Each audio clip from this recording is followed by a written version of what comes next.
Oh, I was going to say afternoon, but it's not afternoon. And I was going to say evening. It's not evening. Hi, Steve. How are you doing? Right. Evening, Brownie. Right, sir? Welcome to Football with Brownie.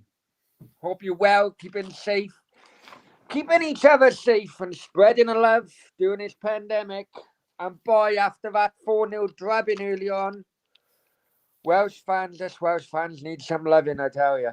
Before we go any further, please like, share, and most importantly, subscribe to Football with Brownie.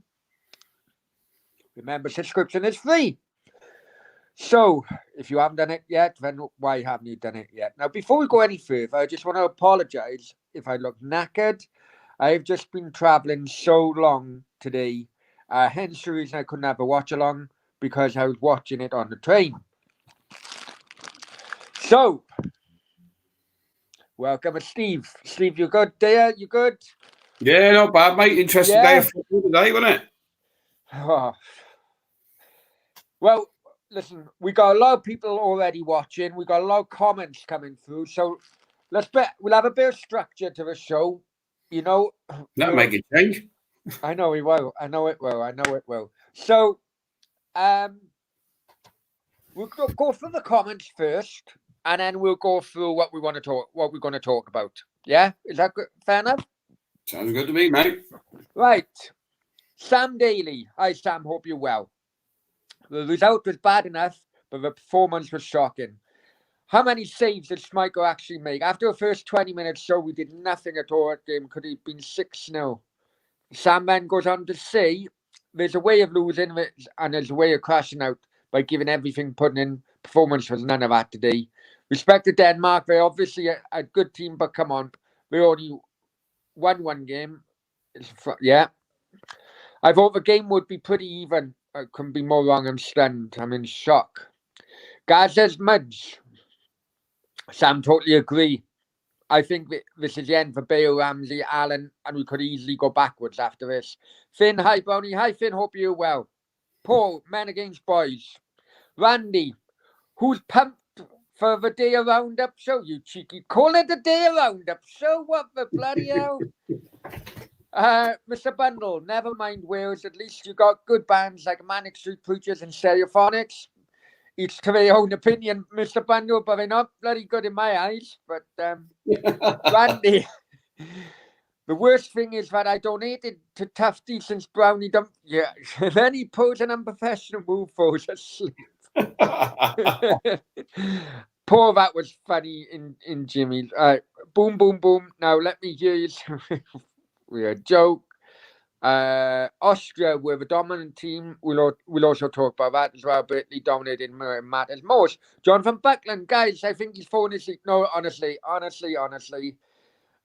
had a nightmare of a day. Randy, even though the goalie should have done better.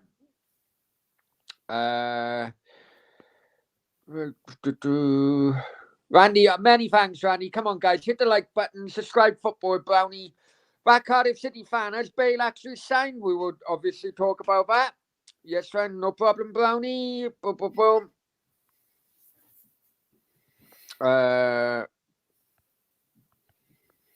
Ethan, hello. Hi, Ethan.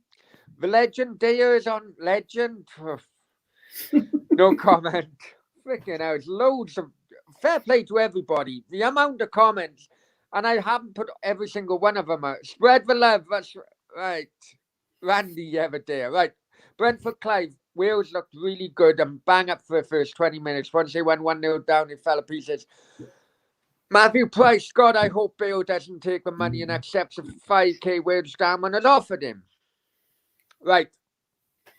Guys, we'll go in the order in which the football took place. I think that's a better way to do it. Yeah, that's the best way, mate. We'll do the games first, and then we'll go on to the what did they used to call it in meetings? We'll go any other business. That's what they used to say. Any other business. Any other business. Lewis Sutton, hello fellas, great to see you both. Brownie, you must be absolutely exhausted. Huge credit for still bringing us a show tonight. Promise you.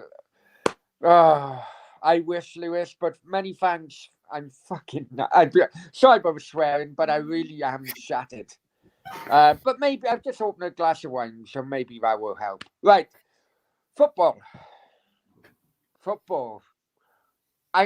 If I'm honest with you, I'm glad, dear, that I didn't do a watch along because I was watching that today and I felt there were some words coming on social media which I thought, no, that's wrong. That's wrong. Embarrassing was one of them. I think that's harsh. I think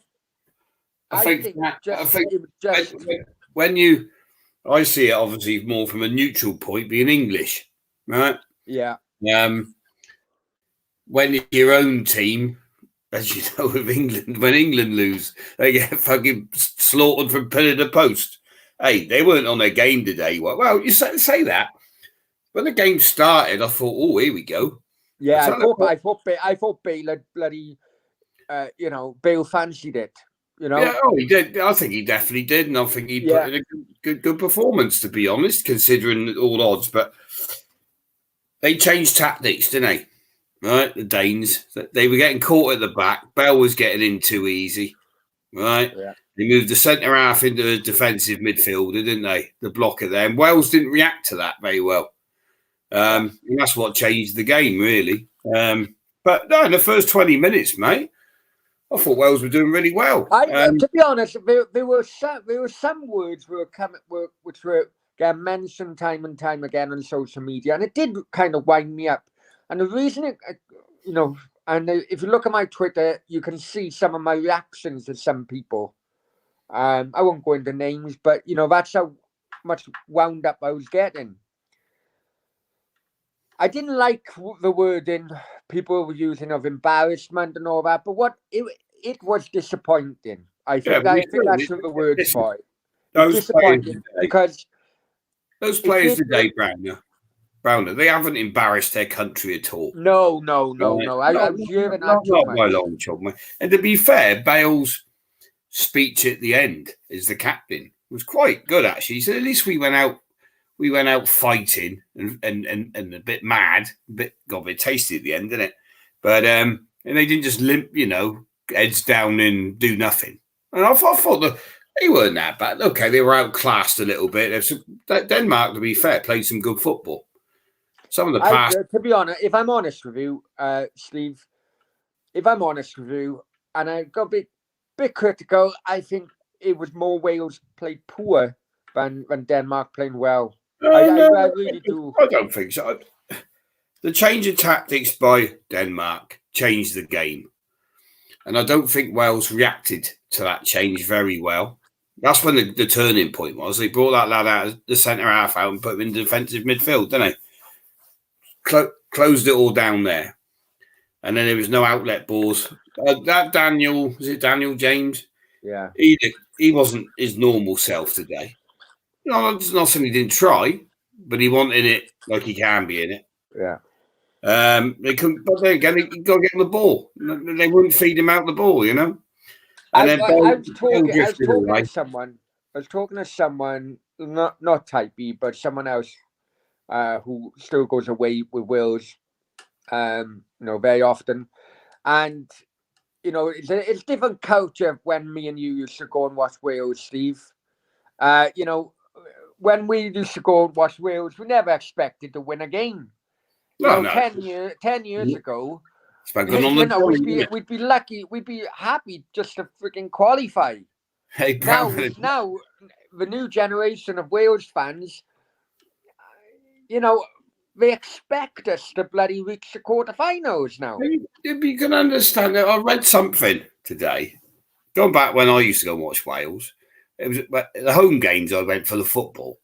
But when I went away with it was just on the piss, to be honest with you. Yeah. As a trip to Europe, wasn't it? Yeah. I didn't even make the game. I'd sit and watch. I know. Sometimes you didn't want to go. But no, they weren't that bad then, to be fair. But I remember the Bobby Gould days and all that. Of course. But that's but the trouble is success brings through a new generation. success brings through a new generation of fan, a younger fan, obviously coming through, who doesn't remember the past so well. Yeah. Or doesn't want to educate themselves of the past. But then when you think about it, you've got, like somebody said, there's a West Ham lad actually, he was on Twitter and he said, Wales is shocking. Everybody says they're a small nation, but look who they got in their team. I've seen that as well, yeah. They got Real Madrid, Juventus, Man United, blah, blah, blah, you know. And he's probably right in a way, but, you know, today was one of those days. It didn't work out for Wales. It was. The manager probably come unstuck a little bit. He's always been in an awkward position anyway, isn't he? And in Denmark, you know, they played all right, mate. To be fair, I don't, you know, hey, they're doing all right. You can't knock. I thought they played good football, Denmark. I'll be honest. Even that Cornelius, bloody hell. Even when he comes off, when he come on, I thought, fuck off. He's going to score a fucking hat trick now. What did you pay for him? You paid for him 10 million, wasn't it? Something like that, wasn't it? Yeah, he's 10 million plus, wasn't he? I think we paid more in millions than he played minutes. Yeah, something like that. And he was crap, wasn't he? Yeah. Whether he can get enough time or not, I don't know. But he was in and out, wasn't he? But there we go, man.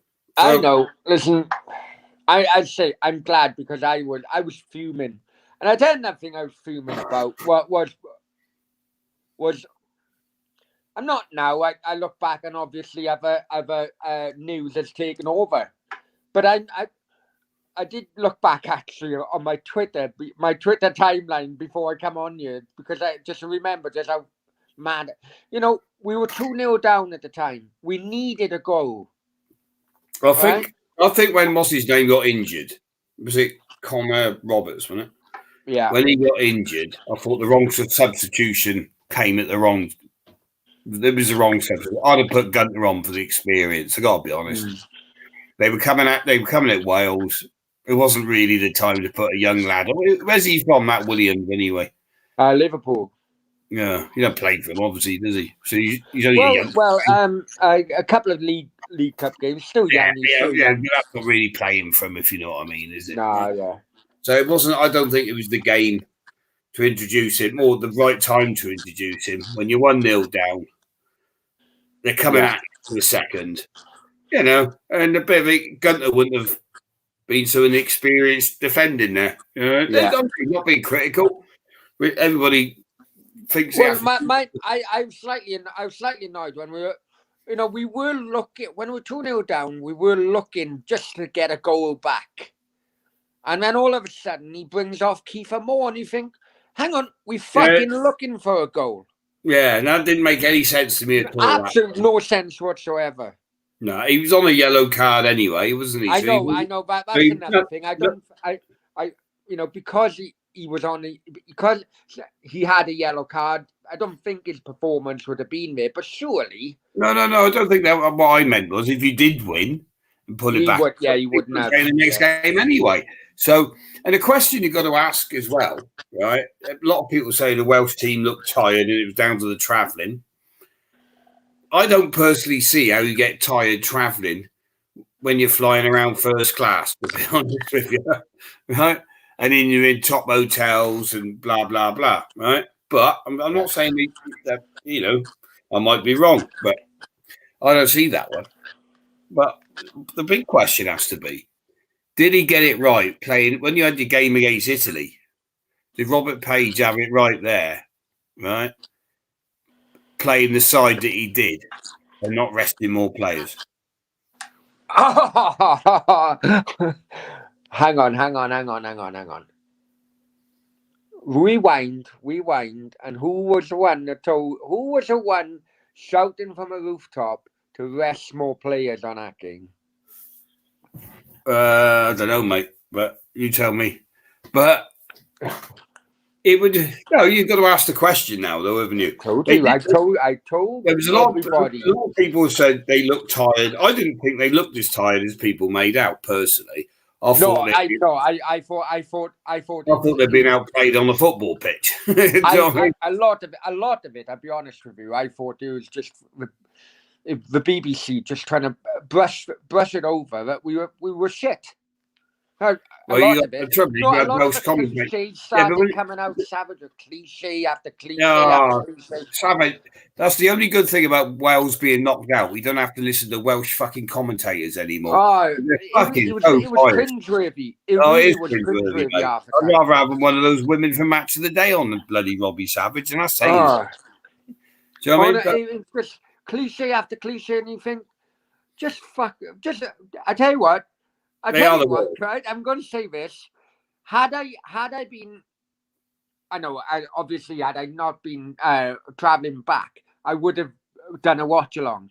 But had I not done a watch along, watched that, I would have preferred to knock his TV down and watch Nathan's watch along than to listen to Robbie Savage talking absolute nonsense. Yeah, he did talk. He talked a lot of shit. He always talks a lot of shit. We talk extra shit today. But he's not, but it's not just him. The Welsh commentators are all a bit biased. I'm not sure the bloke who was the bloke on with him. Oh, I don't know. He made a bit of a fool of himself, didn't he? Because he said, "Oh, here comes Cornelius. I've seen him play for Cardiff City." I thought, well, nobody fucking else did. Yeah. You must have been at that very game in which. But let's go back in the comments. We've had a little bit of a natter. Yeah, I was just going to get a beer while you do the comments. Yeah, no worries. Right. Sorry, guys. I've been so many comments. Let's start off. Brentford Clive says, could have been different had more scored. Brilliant shot and lucky not to score. I blame a guy that did a bad pass to Roberts and got him injured. Nick Williams fouled by honest that shit defending. Can't mark, don't try. Randy, Wales getting out of a group was an achievement. It really was. I do think that, okay, after match I was fuming, but then I did say, I read a tweet 10 years ago. We would have been so proud that we qualified, and that is absolutely right. That is absolutely right. Matthew, yes, it was a disappointing day, but let's not forget the amount of travelling the players have done. And bear in mind, everyone predicted Wales will not even survive a group stage, and the heat. Well, I tell you what, I forgot. Someone told me. In fact, the same person that told me. I forgot about this. Right? Did you just fart? No, squeaky chair, mate. Oh, okay. Right. No, and I completely forgot about this because apparently it was a little it was a few fans. I say a few, and I'm pointing out to a few hundred. But one night when Wales were based in Azerbaijan, Bale done a tweet or an Instagram post at 0100 in the morning. And then you had people saying, why is he up so late, blah, blah, blah. And I completely forgot that the Welsh management, no matter where they play, they always stick to UK timing, to Greenwich Mean Time, to help with the travelling. And I don't know, let's be honest, as we getting older, Steve, I know players are younger enough, obviously, but as we're getting older, okay, first class travel, of course, but you're talking a few time zones, aren't you? There's not much, is it, between Azerbaijan and Italy and Holland, is there? Well, 2 or 3 hours at 2 or 3 hours of that? That doesn't affect your body clock, really, does it? Well, I don't think it comes into play. I don't think it's fair, and I think the whole tournament's been set up wrong anyway. This isn't just making excuses for Wales. We have to feel for the Welsh. I think they came out. I think I heard they said they done 5,500 miles travelling, whilst Denmark had done about 300 miles. Oh, we're like Willie Fogg going through Europe. Yeah, so that's not right. the balance of it, the whole thing ain't been right, is it? Don't we? No. The whole, I know. Right. Stefan, hello, I think Brownie. the main thing is, mate. The main thing is Wales had a great tournament, the last tournament. That's boosted all the expectation. But you've got younger players there now, right? And your older players are older players. Gareth Bale's not what he was back in that day. Ramsey's not what he was. Gunter's now knocking on. Who else was there? Yeah. Joe Allen. Joe Allen's another one. He's not part time, you know what I mean, but he's not a full time Premier League football player anymore, is he? Do you know what I mean? I know what you mean. You get that with squads. It's the same with Croatia. We've been saying about Croatia, haven't we? Saying how they're older and not as quick on it, so to speak. I think it's the same for Wales, mate. You know. It's same, but that's in a way that's kind of a beauty from international football, is that you can't transfer players in and out from different countries. So you have the production line has, if you want continued success, that production line has to continue to motor of the youngsters coming through. Yeah, but you have got them coming through there as well, mind, haven't you? Yeah. Maybe a little bit early. I did say before this. You know, it could well be look at it. You've got too early. You've got to look at the positives as well, mate. That this is a good warm up for the World Cup for Wales, possibly. I think they've done well. I think they've done well. I only at the beginning I expected them to get a point, if you remember. I said they get 1 point. I said 4. Yeah, and they've done well. Yeah, the red card, like Lewis said, that red card. That made no sense. The ref one, you can look at all different things, couldn't you? The second goal, was it the first goal or second goal? I can't remember now. But second goal, wasn't it? Definitely a foul. Yeah, that clear one is Oh, no, I know. But before that, it's all ifs, but hey, like they say in life, mate, you can't live on ifs, buts, and maybes. No, I know. Yeah. It's happened now. It is what it Box. Is. Hello, Brownie and Daya. Hello, Box. Wales done well. 2 knockout stages and 2 Euros. Semi last time, around 16 this time. That's the way you look about it. Mo can only head the ball, nothing on. Come on.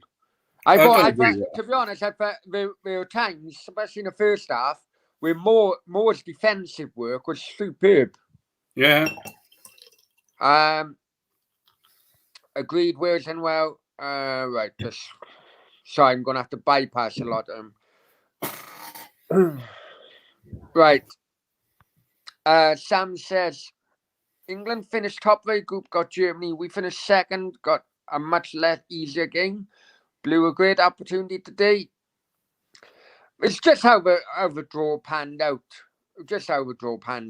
You know. Right. Oh. Right. Let's go on. Italy, Austria. Go on. Wow. That was an interest. Before the game started, I thought I could smell you get that before kickoff. I put on my Facebook and said, here comes the shock of the day. Well, you know what? Before the game, I took Austria to qualify, not after 90 minutes or anything. Just to qualify, I took them at 4-1. Did you really? Yeah. I did have a look at it, but I didn't quite put the money on. Yeah, I just got it before the game, and I tell you what, mate. If Arnautovic's goal hadn't been ruled offside, I think we'd have seen a whole different game. Yeah. What do you think of that offside goal? No, it's offside. I was watching it. I don't think the camera was in the right angle. Nah, it was offside. At the end of the day, mate, they got all those lines and fucking things to play with, didn't they? Yeah, I suppose. They took their time. But listen, the thing is, Arnautovic is a very tall player, right? And this is what really bugs me with these new offside laws. I agree, if it's offside, it's offside. However, the offside should go on the player's body, not on his fucking elbow, not on his fucking hand, not on his fucking ball sack. It should be the player's body. Well, they've changed it a little bit again, haven't Yeah, they? yeah, it's just anything now, wouldn't it? No, but You they know? changed it. No, I think they changed it for this tournament again, where they were Oh, doing it right, on a okay. certain part of the body and whatever. But he was offside. He was offside. I But liked it. I liked his celebration, though. but he's a boy now, isn't he? But no, I thought if that had been allowed, I think they would have parked the bus. And they were very confident at the back, Austria. Yeah. Yeah. Like, even like knocking it around at the back. Oh, you don't want to be doing that, fucking get it out. But now they were confident. Yeah. But they were unlucky. I thought they put up a good performance. Italy, I tell you what, if you were English watching that tonight, you wouldn't fear Italy. I got to be honest. What did I say? Probably the first team. All right, Wales had a little go with them, but they didn't do much. But what I always say, by Italian defence can easily be got at. Yeah, it was interesting. I thought England playing them. I'm not saying it because I'm fucking English. I'm one of these ones who thinks won't do that good. But I gotta be honest, I wouldn't be worried if I watched that. To be honest, it'd been a Gareth Southgate or whatever. I got a sneaky feeling England are going to turn up the gas, mate. They're going to win it. You know what? I thought that last night. No, in fact, I thought that this morning when I was on Jake's show. I did think I'd win it this morning. Sneaky feeling, mate. Because we are, unfortunately, we are old enough, Steve, to know two things. One is that the eventual champions normally start slowly. Normally. And another thing is that sometimes teams can go too quickly off a block. Yeah. And then they felt that Belgium during the last World Cup was there for one of them. Belgium the last Euros was another one. Yeah, who Belgium? They're playing tomorrow, Belgium, aren't they? Yeah, and I think they're going to lose that one as well. Something tells me Portugal going to turn them over. Portugal, yeah. And something tells me Czech Republic are going to turn Holland over as well. Maybe. Could be interesting. It could be a day of surprises tomorrow. Who's the games tomorrow? Belgium, Portugal. Yeah, I'll go for Portugal in that one. And Holland, Czech Republic. Czech Republic. I think the Dutch would do it, but hard working team, mind the Czechs. Yeah, I know. But the thing is, with the Czech and England game, right.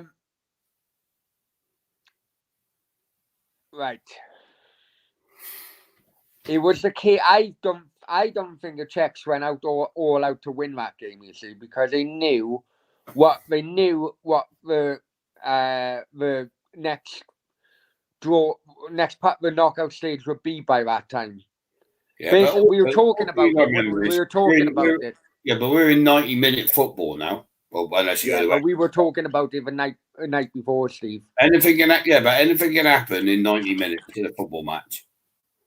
You can get the rub of the green. You might not get the rub of the green. Even teams on their own levels can go out. Yeah. Yeah. Even the better side of the game can go out sometimes. Yeah. It's now knockout football, isn't it? Which is totally different to. Oh, it's going to be at least one bookie's favourite or one of the people's favourites going out in this round. You can see it. Oh yeah. It's just who is the unlucky bastard to go out? That's the only thing. Yeah.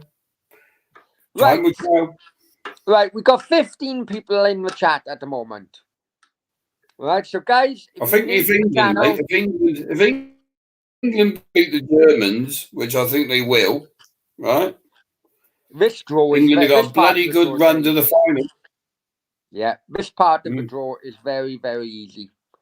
Much easier. This is why I don't know if you watched the Germany-Hungary game or but this is why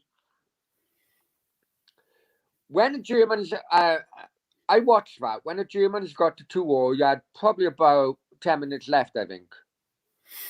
Right? If you include injury time and so on. About 10 minutes left. And Lee's in the house. Steve? Lee, you right, mate? All right, Lee. I am convinced that Germany could well have gone on to win that game. When it got to 2-0. But it was over 5 minutes remaining. Which game and you on they about? had a corner one time, and they kept it to themselves. And I'm thinking, what the hell are you doing? It's still a long time for it to be keeping in a corner. And I'm convinced they would prefer to be on the side of a draw in which they are now, rather than win the group, which they could have if they beat Hungary, which have got them on the other side of the group, which would have had Italy, bloody Belgium, and all the others on. I think it's a very calculated move by Germany. I'm sure, because I tell you what, I think England will roll them over, mate. To be honest, I think the England team's young and confident. The stigma of playing the Germans isn't as big as it used to be for them. Half of them weren't even born, right? Yeah. That's why Phil Foden tonight in his interview, he was like, it was just Germany. Not, we're playing the Germans. He said, I've heard about it off my dad and my uncle and whatever, but he said, don't bother me. So yeah, that's fair enough. I think England to beat. Once England get past Germany, I think they'll end up in the final, mate. I'll be honest, and I'm not just saying that after people up on their own. I can completely understand why you're saying it. It all depends if Southgate gets it right. Only Southgate can get it wrong. Fair enough. Right, come on then. Let's talk about the reason why most people are here. 16 people in the chat. The live chat's gone nuts. Thanks for everyone commenting. Where the hell do you want to fucking start? Right. Today, I got a message from good old Dia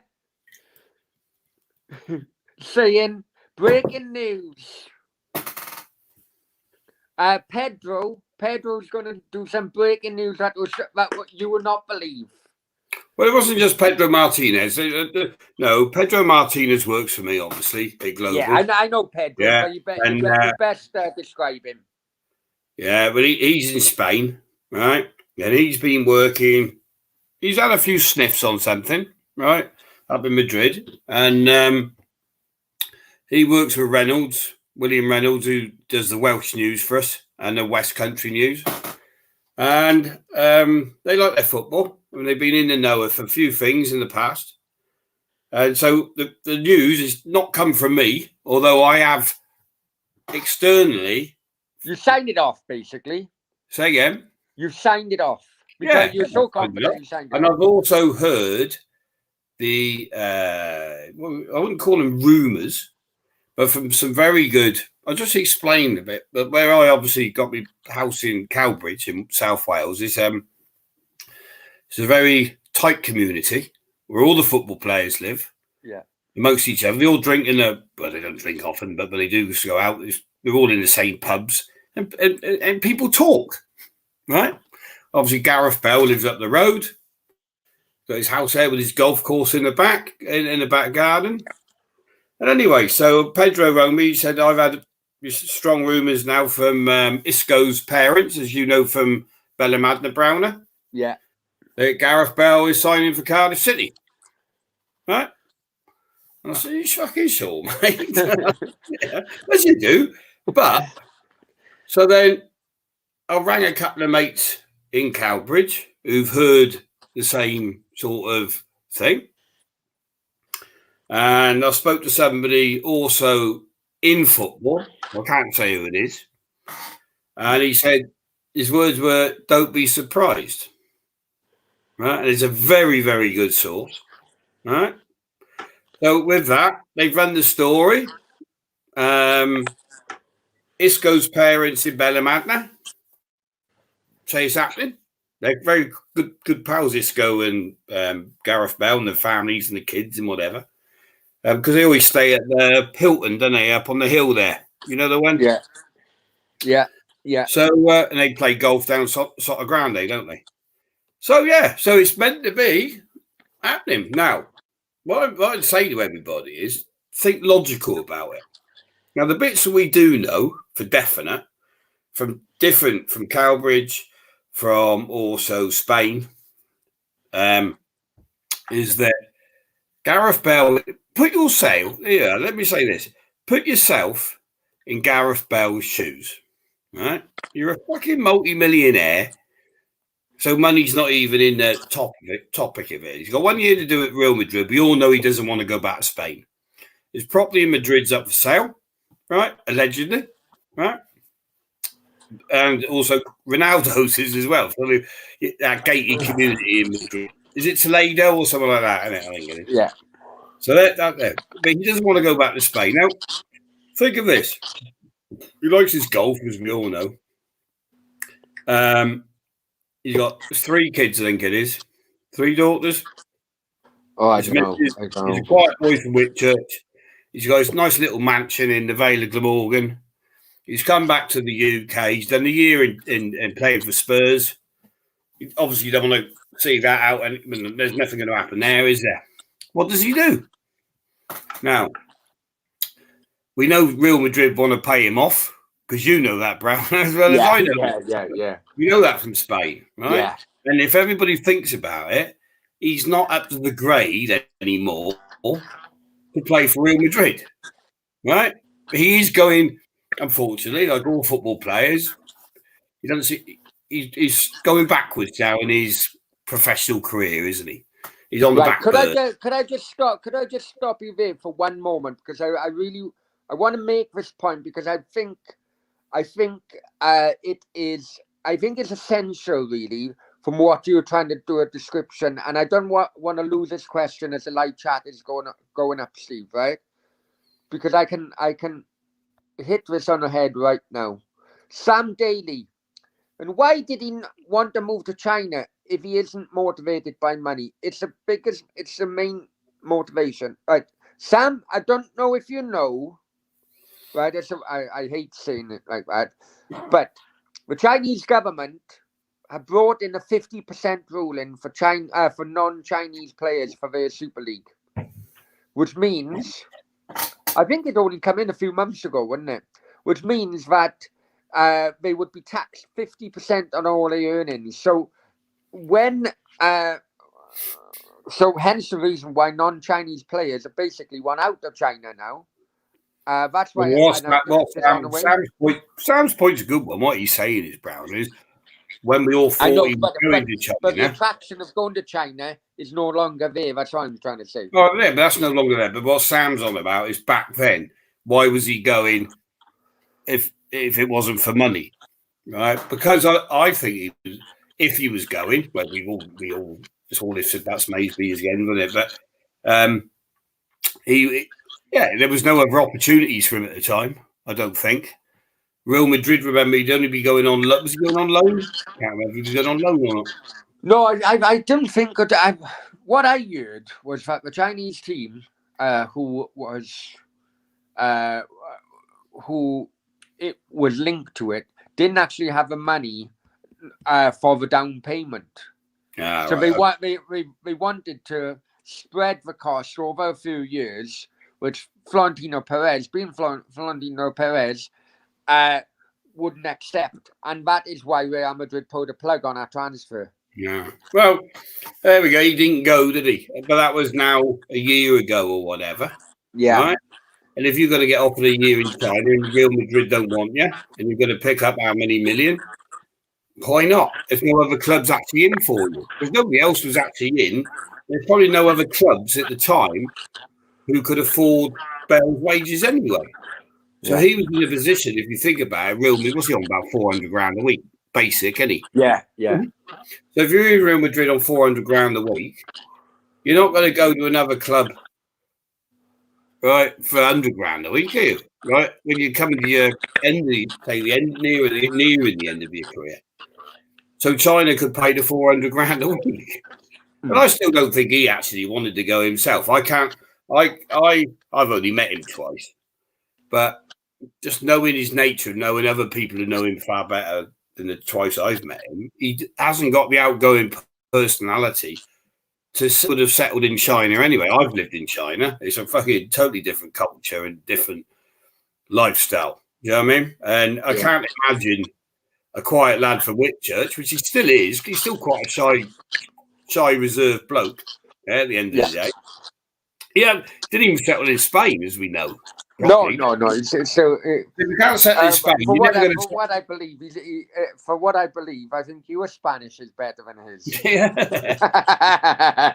A lot better. But not just the language, though. I don't think. No. You do need to learn it. But we live out in Spain, and it's not just the language; it's the culture, it's the whole thing, you know. And I don't. I think he's a homeboy myself, personally. Right? Yeah. Everybody's always said that about him. Yeah. And okay, Real Madrid. Hey, he went and played some fantastic football, picked up some shitload of money, but now I don't think he even thinks about that much. You're in that stage of life, mate, with all those millions in the bank. You can't be. Right, the China deal would have carried on his wages. Yeah. Yeah. The loan deal with Tottenham, but they've got that's not happening now. So he's at a crossroads now, isn't he? Now, from what I hear, right, is he doesn't want to be playing in London. He doesn't want to be playing in Birmingham. And he certainly doesn't want to be playing up north. Right? He wants to, like when he was at Tottenham, he was back and forth to the Vale of Glamorgan all the time. Now, if you've got your nice mansion in the Vale of Glamorgan, you've got your golf course out the back, you're 32 years old, you've got millions in the bank, and more importantly, your family are happy. Yeah? Yeah. What do you do?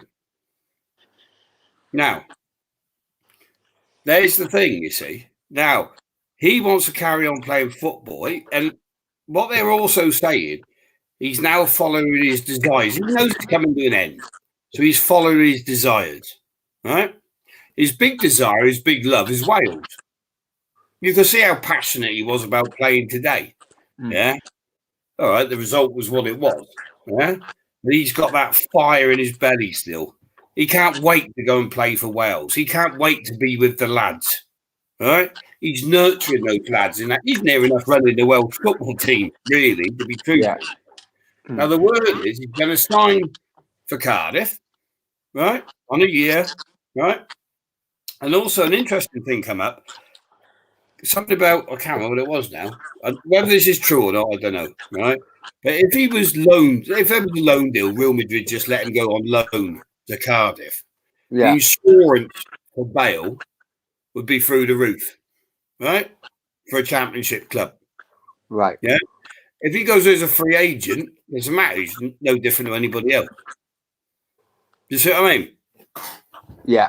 So these strong rumours are that the deal is agreed. A lot of it depends on Real Madrid settling up, but apparently that is near enough done. But it was all put on hold because all he wanted to do was concentrate on the Euros with Wales. And he said that himself in his interviews. If you watch his interviews, yeah. I don't talk about it. I just want to concentrate on Wales. What did he say? When I do announce it, everybody's going to be shocked. Well, what other shocks are you going to be then? Now, the inside info coming through is that he's going to also work with the FAW because he's in Cardiff. He's going to work with the FAW to nurture through for the World Cups. And the reason also he stormed off the telly tonight was obviously, I don't know if you saw his storm off. Right? Again, is this your last? Well, fuck it, I'm off. He went, right? But that's what they reckon. They reckon he's going to do a lot of work with the FAW as well as playing for Cardiff to nurture through and help be part of that camp ready for the World Cup. So, give me the arguments against. What I would say is, because I've sat long and hard and thought about it, and I thought, but if you put yourself in his shoes, what would you do? Now, did his family relatives used to play for Cardiff? Yeah, Chris Pike, wasn't it? His uncle. That's right, Pikey. That's right. He was fucking right. Yeah, Chris Pike. Yeah. But yeah, so you've got that. And think about it. Also, people don't realise as well. But he's also got a few businesses around Cardiff, a few Yeah, bars. but there you are. Yeah. know? All his business interests, I believe, are in Cardiff. He got a pub, the pub, and a few other Yeah. and it's all based in Cardiff. Everything relates to Cardiff. Now, if it was you, and I don't know if he's been a Cardiff fan, I don't even know that bit. I think the family have always sort of followed Cardiff. He only went to Southampton because Cardiff missed him, Well, really. yeah, Southampton scouting was much better than Cardiff's back then. In the South Wales area. Cardiff really were in the dire at the time, weren't they, if you remember? And Southampton had an academy in Bath, didn't they? So that's why he only had to nip over the bridge to do the kiddie stuff. So, well, we shall see. But what else would Gareth Bale do? Ask that question. If you're thinking, this can't be true, think about what else. Put yourself in Gareth Bale's shoes. What else would he do in his position, and what would you do? And then weigh up your missus, your 3 kids, your mansion. Yeah, that's it. You see, the thing is, and I keep on trying to drill this home with a lot of younger football fans, right? And look, it's all well and good playing FIFA. You buy him, and you buy him, and you sell him. Yeah, all of a sudden you got a fucking league championship winning team overnight, right? But it's not like that. For a transfer to go through, you'd need the family to be happy, the kids to be happy in school, blah, blah. You need so much things to settle behind the scenes for a player to be happy. Yeah. Right? Now, let's remember this Gareth Bale, for all his fame, Browner is a shy, reserved bloke. Yeah. Right? From Whitchurch, he's a Whitchurch lad at the end of the day. Yeah. Okay, I wouldn't say he struck lucky. He made his own luck. Made his own lucky life. But he's a fucking multi-millionaire now from Whitchurch. His parents still live in the same house they've always lived in. They're very grounded people. So, what else would you do? Put yourself in Gareth Bale's show. I'd like people to answer the question. If you were Gareth Bale, what would you do? And I think if you think it through, and I know it's true because the noises are coming out of good sources in Cowbridge, right? Where you do, and people say, "How did you know that day about Cardiff?" Like, I don't know where he goes. I'm not even a Cardiff fan, right? I used to watch Cardiff and I used to support Cardiff, but my life's moved on. I don't bother anymore. So I'm not bothered if he does or he don't, right? And there's no reason thing, but it makes all sense. But what I will tell you is, it is a tight community there. Every manager. We used to have Peter Isdale on the doorstep. But we did. To be honest, Anthony Mackay, Ollie Solskjaer. They're all named. Hang on. Because I'm just telling you, mate. They're all. This channel is not going for Cowbridge all the time. I used to be a Penarthian, remember? And many players lived in Penarth as well. Yeah. But it was either Penarth way, but the Robbie Fowler was another one. Kevin Cooper, a good mate of mine, Coops. I used to go drinking with Robbie Fowler. He's the Ivor in Pontyclean. But they all talk, right? And they they're not it's not starstruck, they're just your neighbours. And these people who are telling me what they're telling me are very pally with Gareth Bale. Oh, yeah. Hey, I am not doubting that. But I got to be honest with you, Steve, right? Because I know you're a wind-up merchant and you wind me up all the fucking time. I'll be honest with you. It's a wind-up. When I had those this might not come off. This might not happen. Hang on. When I had those texts off you earlier, and this is a point where I'm going to explain the point where all right, let me ask you this. Yeah, but Brownie, you're waffling. Let me just say this first, because you don't know this. Let me just say this first. No, I'm telling you, right? Because listen now. When you were texting, right? Are you listening to me now? Look at him, bloody tit. Right, are you listening now? I'm listening. I was listening. I was going to get a Right, bottle. okay, all right. When you're texting and you text me, you're never going to believe this. I said, what? And then you text me, Gareth Bale to Cardiff City. I didn't say definite. Right. I said set to. Right, yeah, right. Big difference. I'm not saying it's definite. Nothing's definite. You know what? You know the time minutes I went, he's winding me up to, he's actually serious, was when I actually went out of my way and phoned Pedro myself.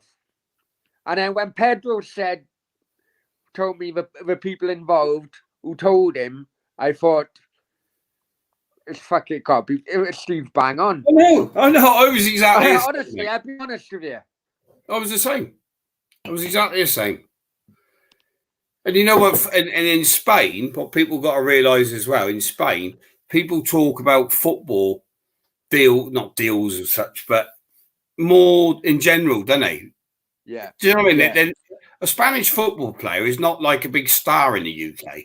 No, I agree. You know, 1 minute they're playing for Malaga, and 20 minutes later you're having a tapas with him in a pub, isn't it? It's still a bit old school over there, isn't it? Yeah. Right? Yeah. Well, that's like Isco, world famous player to everybody around the world. You're in Bellemadna and he's wandering down a fucking path with his dog.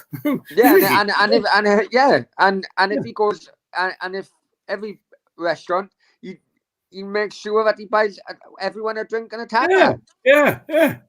Mad, isn't it? But anyway, well, it was when I rang Pedro that I thought it completely wiped out the 4-0. Oh, that was another thing. I tell you who's very instrumental in all the talks, right? And I will say this one, right? I will name drop a little bit. Is Sean Connolly, the Welsh physio? Really? Yeah. I thought about Sean Connolly. I thought, what? Let's Scott. No, Sean. I know Sean. I haven't spoken to Sean for a couple of years now. He was Dave Jones's physio at Cardiff, wasn't he, for a while? Yeah. City's physio for a while, till he went off to Switzerland with Jenkins and that, didn't he? But when Cooper went as manager to Savette, was it Savette? Anyway, they all went to Switzerland, didn't they? But yeah, all that thing. But no, he's quite instrumental. Now he lives out there as well, obviously, and it's all you've got to remember. And right, it's a very tight community. Not just Cowbridge, but the football community out there as well. You know, so we'll see, mate. We'll see what happens. But it sounds, and also another interesting point, right, was only when I was sat there thinking this afternoon about it, when I spoke to Pedro and whatever, and when Mehmet Dalman was on Andy Campbell's show, is it Ace? That's where they had the interview with him. It was a big rumour at the time. Remember, everybody was talking about, I think it was even in the Echo, wasn't it? Right? Got that far to the Echo, and it's on the message boards and this and that. So rumours don't come from nowhere. You don't just pluck out the air, Ronaldinho's going to sign for Cardiff. Yeah. You get the odd one, didn't you? Seen his kids down at Howe's school. Yeah, I know. Yeah. Mehmet Dalman. Listen. Mehmet Dalman follows everything that goes on at Cardiff City and knows everything that's being spoken about. Rumours, non-stories, truths. He even mentioned it in his interview. He was saying, people ring me up and say, apparently so-and-so's buying a club and all this sort of stuff. And anyway, a supporter said to him, it's Gareth Bale signing. He said, first I've heard of it. He said, the rumour is, he said, no, I haven't heard that rumour. Well, you must be the only fucking South Wales who hadn't heard it then at the time. And then it all went quiet again. Oh, well, hey. And he made his quit, didn't he? He made his quit. But Gareth can come and play for us, he said, every set $5,000 a week. Yeah. From experience dealing with people, somebody could come out with a quip like that, and you read the body language and you watch him smirk a little bit when he says it. Because I watched it back this afternoon just to double check, And if you should go and watch it, and you think, hang on, Oh, Steve, you know something here. in my opinion, Mehmet Ahman, in my opinion, I will stick by this. He lied throughout that fucking thing. So why would he be telling the truth on that particular issue? He's not going to, is he? Exactly. No, I understand that. I understand. If Gareth Bale's asked to keep it quiet, and his agent, my opinion on that interview, my opinion of that interview is that he didn't come out of it very well to start with. Before no, but I know your feelings on it and whatever as a supporter of Cardiff. But what I'm saying is that little bit of the show, if you watch it when a fan brings it up, Mehmet Ahman all of a sudden hasn't heard the rumour that was circulating around South Wales. When if you mention anything else, he's heard it all. Yeah. That can be a bit of a giveaway as well. And watch his face when he says it. And then he even throws the quip in, doesn't he? But he wants to go for $5,000 a week. Where do you get $5,000 from? Yeah. Right? Now, think back. Football's like, and anything in life, business deals, whatever. It's a jigsaw puzzle. Start putting the pieces together and it all adds up for you. Right? Not always, but I'm just saying, $5,000. Why $5,000? Why didn't he say $8,000? Why didn't he say $3,000? Why did he say he never heard the rumour when everybody else had? Yeah. And then put all the pieces together. It makes sense. What Go on. How are they going to get around this with financial fair play? Now, I know that it's changed. There's nothing, is there? Right? Hang on. He's a free. Real Madrid settle up a contract with him. Right? Like so when you say settle up, listen, I kind of know what you mean, but any business contract, football's no different to any business, right? If I have because it's basically a business contract. If I have a contract with a furniture manufacturer, right? So running contract, all right, a bit different. There's a time contract in football, but in a furniture business, it's say a 3-year contract or a running contract.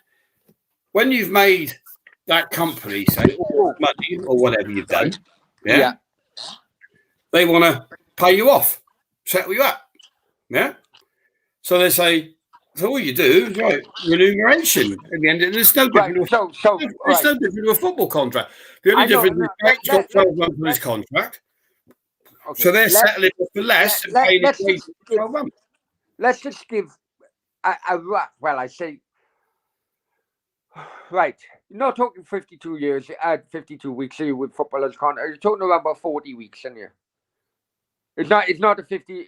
It works for it'd be a date on his contract, but it's like any. I know. Okay, it's no different. Just because it's Gareth Bale doesn't make it no different. Who was the player? Who was the player you had at Cardiff who got busted for drugs? Not long back. Like Maxwell. No, last season. You terminate a player in the club by mutual consent. The one who went on to Middlesbrough. He got dumped out of Middlesbrough now, haven't he? Yeah, anyway, I don't know. No, anyway, I'm just trying to explain, right? At one point, Cardiff actually terminated his contract, but it was by mutual consent. There you go. Mendes Lang, right? That's right, Maximus. He would have gone in front. They didn't want the publicity, right? We want to terminate your contract because you've done this, right? Let's do it beautifully. I don't know what happened with him. They could have got away with hardly paying him anything, right? Because of what he'd done. But if you've got a player contracted to you, you don't want him anymore. You call him in by mutual consent. Let's go our separate ways, right? Mutual consent. So you just say, right, you've got 12 months of your contract left. It's worth hypothetically $100,000. We'll give you. You can go off and earn your money somewhere else, but we'll pay up your contract we'll make you an offer of $30,000. These are all hypothetical figures. You think, I'm getting $30,000 lump, and I can walk into another job tomorrow and go basically be paid twice. Yeah, exactly. In a way. Okay, so with Gareth Bale, he's on what, say, hypothetical figures, 400 grand a week, right? Yeah. Euros worth, right? Worth over the 12-month period, that's going to cost X amount, right? Yeah. So you at least half it. You say, well, take that, and we call it a day. Yeah, that's what I was trying to get at. Right. So then, Brownie, Brownie, it would be a 50-50 split, really. Well, it could be 50. That's between the two parties. Yeah, I know, but realistically. Yeah. Now, think of this. You're a multi-millionaire. Are you really going to miss that, whatever that period would be, staying at Real Madrid? Probably not. If you want to get on with your life. If he wants to be stubborn, and the club could be stubborn as well, mate. They can. Yeah. You know, if a player don't want to settle up, they put him in the bomb squad, right? Train with the kids, force you to do this, that, and this. You go on all these publicity things. You got to do this. You got to do that. You got to go around the schools today. Blah blah. Because you're contracted to the club. Yeah. Right? You're not just contracted for the 90 minutes on the pitch. You're contracting for whatever club want you to do within reason. You know, they can't tell you to go and clean the toilets, but they could do, if you know what I mean. If he wanted to be, normally it's the bomb squad, isn't it? Chuck him out in the bomb. Yeah, squad. I know. And then the player gets pissed off, and then he settles up. So if they could do it by mutual consent, Bale then has a lump of money, doesn't have to go back to Spain where he doesn't want to be. Right? He wants to be in the Vale of Morgan. That's a fact. Right? So you don't want to go traipse about Spain. Everybody knows glamorous in Madrid. It's not the greatest place to live. It's all right, isn't it? Especially if you're on his wonga, I suppose. But we know he don't like living there. Half the time he's down Soccer Ground playing golf, isn't he? Down the Costa. So you take the money and get on with your life, right? Now, if you're looking in your bank balance, right, you think, well, I've got how many million, right? There's no skin off your nose, is it? You'd rather do that than be in the bomb squad. So they settle that way. So then he's a free agent. So being a free agent, you own a Cardiff, and Cardiff say, yeah, we'll give you 5. Let's go with Mehmet Dowman, 5 grand a week. If you really want to play for Cardiff, yeah, and be at home and still play football, and your plans with the FAW, we can only pay you 5 grand a week, Gareth. Yeah, I'll take that. So it's no big thing. It's like, it's no different, really. Nobody would have thought Craig Bellamy would have gone to play for Cardiff today. No, you're right. You'd said a few years ago Bellamy would come back to Cardiff. Everyone would have said no. No, so I know what you mean. Do you think you... Okay. I don't know. I mean... I'm going to have a quick piss. Hang on. I'm going to have a quick piss. Ask the viewers what they would do if they were Gareth Bale. You go on and I'll go through the comments. Just ask them what they would do if they were Gareth Bale and you want to live in Wales. Well, I'll tell you what. You have asked them. I'll go through the previous comments and then the guys can... Let's just go back. Where are we? Stefan Pedro as in a Barca player. No. He talks as if he plays for Barca, but no, it wasn't him. Oh wait, it isn't him. He fell asleep on the light. Oh, you're on about Nathan. You? I heard that as well, Randy. Maximus. Yes, Brownie, hope you're good. Yeah, I'm good, Maximus. Hope you're well as well, my friend. Hope you're well as well. This time didn't go on for 7. Gareth Bale on loan at Cardiff next season. I'd love... Actually, it's not on loan. It's not going to be a loan deal. It's not going to be a loan deal. It's going to be a contract full time. Randy, look, what happened to Leslie? I'm glad you picked this up, Randy, to be honest, because I hope that I do also want to mention Leslie. Guys, Leslie haven't been feeling too good of late, and hence the reason why he hasn't been in the chat and joining in on the chat. So do me a favor, yeah? While everyone is answering Steve's question, can you also send a love heart emoji to Leslie because you know, I don't want to really go into details, but he's not feeling too good at the moment, and we just want to send our best wishes to him. So if you can just put a love heart emoji in the chat, and you know, send good wishes to Leslie, then I'm sure that will cheer him up. But Dea reminds me of Eddie Jones. Eddie Jones is a cool bloke, as is Dea. Who's Eddie Jones? Eddie Jones, he's that England rugby coach, isn't he? Right, Sam Medea needs to start uploading more of his YouTube. Will be a great channel. Sounds like he has more stories to tell. At the time. Yeah, no, but seriously, it's time, mate. Sam, it's all about time. Obviously, I've got businesses to run, and by the time you fucking finish work, you're like fucking knackered. You know I know. It's really hard. It is really hard. YouTube. I come on Brownie show. We have a laugh, bit of banter. It's fucking 12 o'clock tonight, isn't it? But I know. I don't even know. Is it bloody Copper America tonight? I don't know. But doing a show on YouTube, it's not just you would not believe how hard.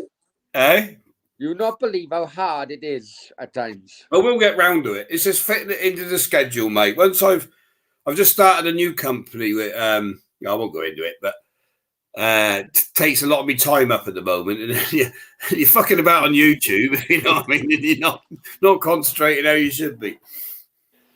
Guys, listen. Is there any Copa America tonight? Because I'm so awake now. I fancy doing a watch along.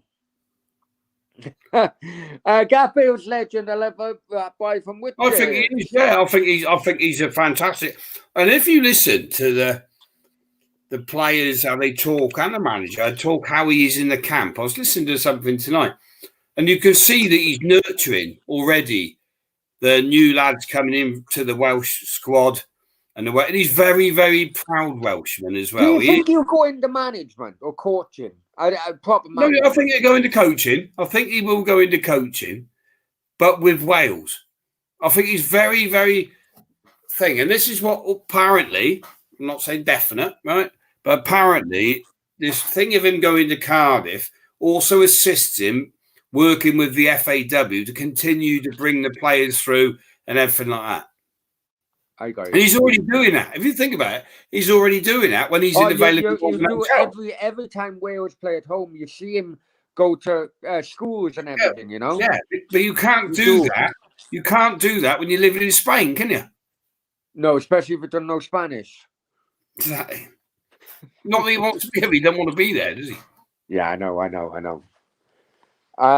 Right. This is what Randy said. If you love it, press 1, right? In the thing. The amount of fucking ones, I need to get onto this. I need to press 2. Right? I still don't get paid. Can I do what? Press 3 if you think Brownie should pay me £10 a show. Don't even fucking start it. Don't start that now. I love the way you walked off. You know what? Dea told me about this. I still haven't seen it because I done the right thing. The moment I got back, I was like, it was like 3 minutes. It was wrong, I thought it was disgusting that he's just come off. He's pissed off because he just got knocked out. He's the captain of his country, and they go and ask him a fucking. How unprofessional is that? There was hundreds of questions you could have asked him. You don't ask him that question at that time. It was the wrong timing. He'd already said, just fucking be knocked out the fucking European Championship for fuck's sake. Amateur, wasn't it? Amateur asking him the question. I've been complete ever since we drawn Denmark, or we knew we were playing Denmark. I have been really fucking annoyed with the London-based media, and today from.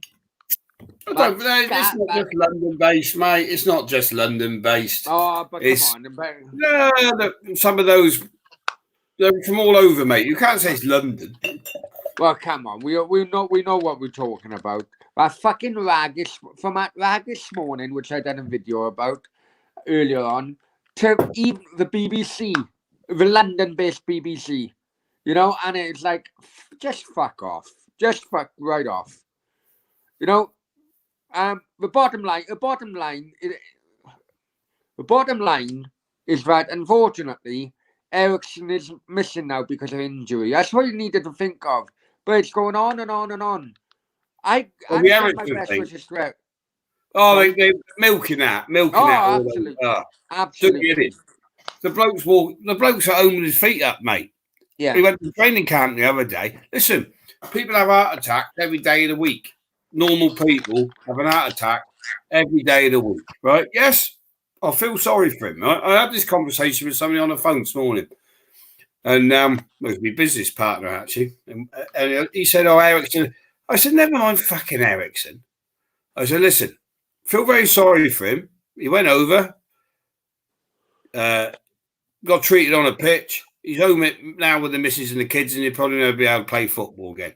Let's have some reality here, Dave," I said. Right? How much money's that fucker got in the bank?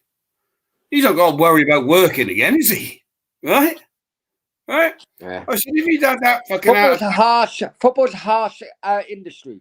Yeah, no, it's not just football though, Browner. Let me finish. I said, Dave, I said, what if he'd had that heart attack on fucking Hackney Marshes playing on Sunday morning? Yeah, one, he'd probably be dead, right?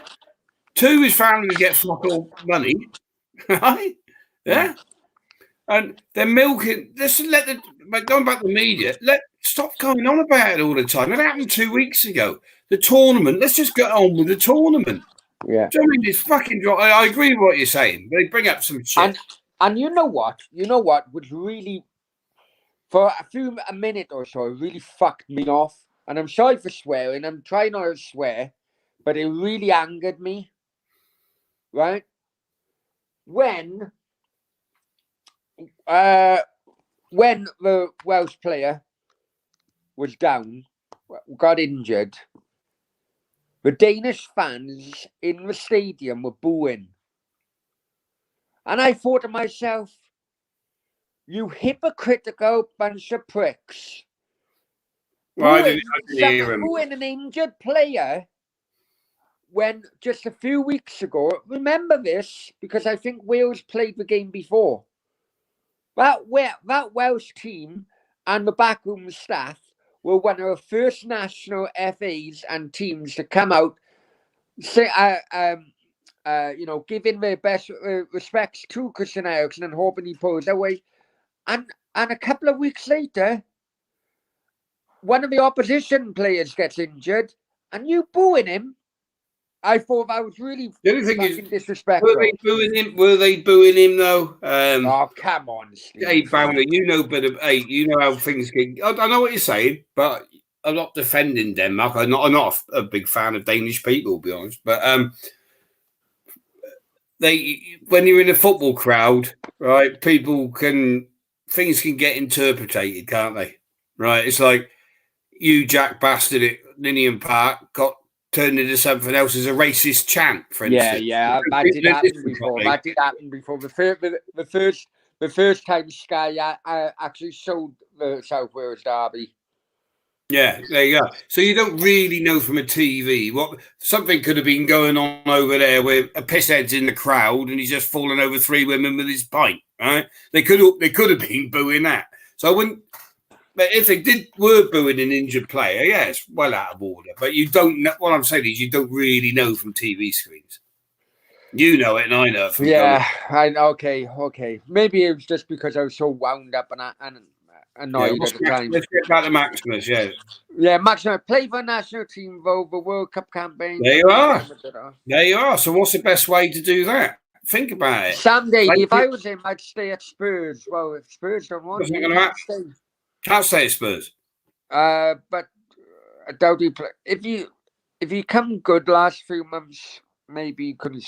Yeah, but can he do a season? Can Gareth Bale do if you're going to pay Gareth Bale top money, which Spurs haven't got the money to pay him at that level anyway. Right? And also Bale only used that as a loan. Remember, he never wanted to move back with Spurs, did he? You know, he's gone to Spurs to get out of Real Madrid. Well, and also to keep him. And how often did he play? How often did he play? Right after his loan deal, not a lot, did he? All right, some people said Mourinho wouldn't play him and whatever, but he wasn't fit. Yeah, you're not going to be fit. You're not going to get because he's 30. What was he 32 now? You're not going to get a full season out of him in the Premiership, are you? Yeah. You're right. And you ain't going to pay him 200 grand. Rage is sending, best wishes to Leslie, and thanks guys for. I miss Randy says, I miss Leslie. He was his best friend. Remember when you and him were having a go? Nice old boy, really. Really nice. Get well soon, Leslie. Cheers, guys. Angus, love it. Yeah, brilliant. Right, brilliant. I need you all to press number 3 now for me £10 parents. Hang on. All right, Clive. Right, I was on Jake's show earlier on, and Brentford Clive was also on it. I'm 2-0 up on our predictions, Brownie. It was £100, but no, it wasn't. It wasn't at all. But yeah, But Clive, tomorrow is going to be my day because I'm telling you, Portugal are going to beat Belgium, and Czech Republic are going to beat Holland. I'm sure. Clive, I'll just give you some tip, Clive. Whatever the money is, mate, you won't see it. Oh, Brownie, your last Copa America stream was interesting. Tell you what, Randy, right? There's no Copa America tonight. Well, hang on. Technically, it's now, isn't it? As in Sunday morning? I don't know. I'm going to have a look. Okay. Anyway. Last Copa America. You know what? The amount of viewers we had for that Copa America game was incredible. It was almost 700. Is this the one where I seen a clip of you lying on a bed sleeping? No. Sorry, the first one. No, it was that one where I was sleeping, yeah. I didn't watch. So tired. What bloody tufty. What game tough. Go on, you said, come on, we'll do a watch on. I said, I'm shattered. I'm shattered now. Come on, it'd be good. No one else is doing a watch on. And I was I had matchsticks in my eyes. I couldn't. Well, all I saw was I think Randy sent it to me on Twitter. It just said something like the most unprofessional show in the world. There's a picture of you slopped on your bed. Oh, I was gone. Literally gone. Stefan, no copper. Maximus from Lannish. No, Maximus. Right. No, I won't go. Right, it's first time today I drove through Cardiff, town. For years now. I tell you what, I got a funny feeling I've come back out there with at least 2 fines for fucking going through bus lanes. How Castle Street is a fucking bus lane, I would never know. But I'm not going all Cardiff centric here because I'm more angry about Castle Street being a bus lane. I am Wales losing 4-0, to be honest. But fucking hell, someone unsubscribed. Wow, that's their loss, unfortunately. Will he not pursue a golf career? Well, talking again, be Gareth Bale. You like playing golf? You never know. No, but listen. There was rumours about it. Yeah. But think about you like playing golf. I think he's got 9 holes only out the back garden. But around him, he's got 2 courses at the Vale of Glamorgan, which he obviously plays when he's at the training camp, right? You got Coxall Park, you got Royal Porthcawl, right? Glamorganshire. You got it all around him. So you tell me he still wants to play football. He can't play all those golf courses if he's playing for fucking, I don't know, argument's sake, Burnley, right? Hey, there. I thought that was something else. I thought Sam said something else. Watch his comment. Now I've had a glass of wine now, right? But watch his comment because I thought the K was an S. Lisa Brownie suggested. The ex-wife Lisa. But never mind. I just panicked for a moment, man. He said he wanted to play golf. You never know. But he played plenty golf, wasn't he? It is. Play- It is. Penarth and Cowbridge area is a great. Vale is a great place to play golf. Really.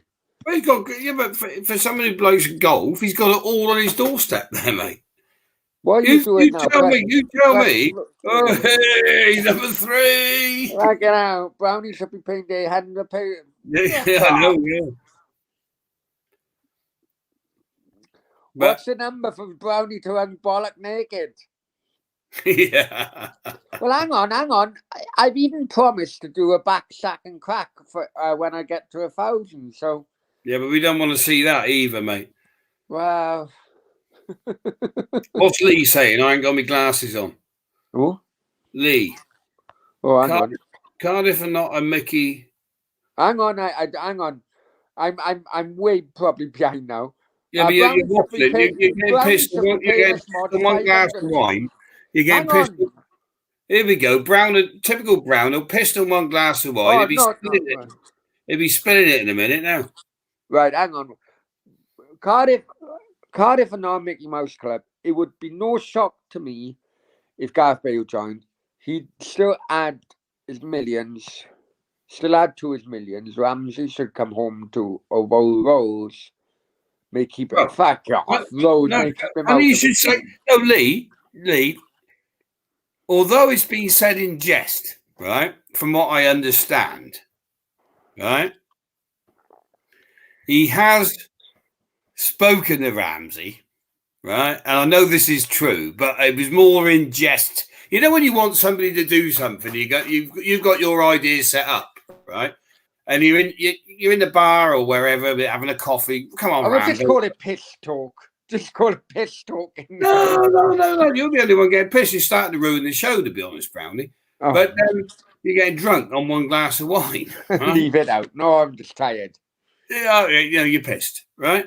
So, but if you're like, imagine me and Leah, or me and you, Brownie, are teammates in the Welsh camp. I'm heading back to Cardiff, right?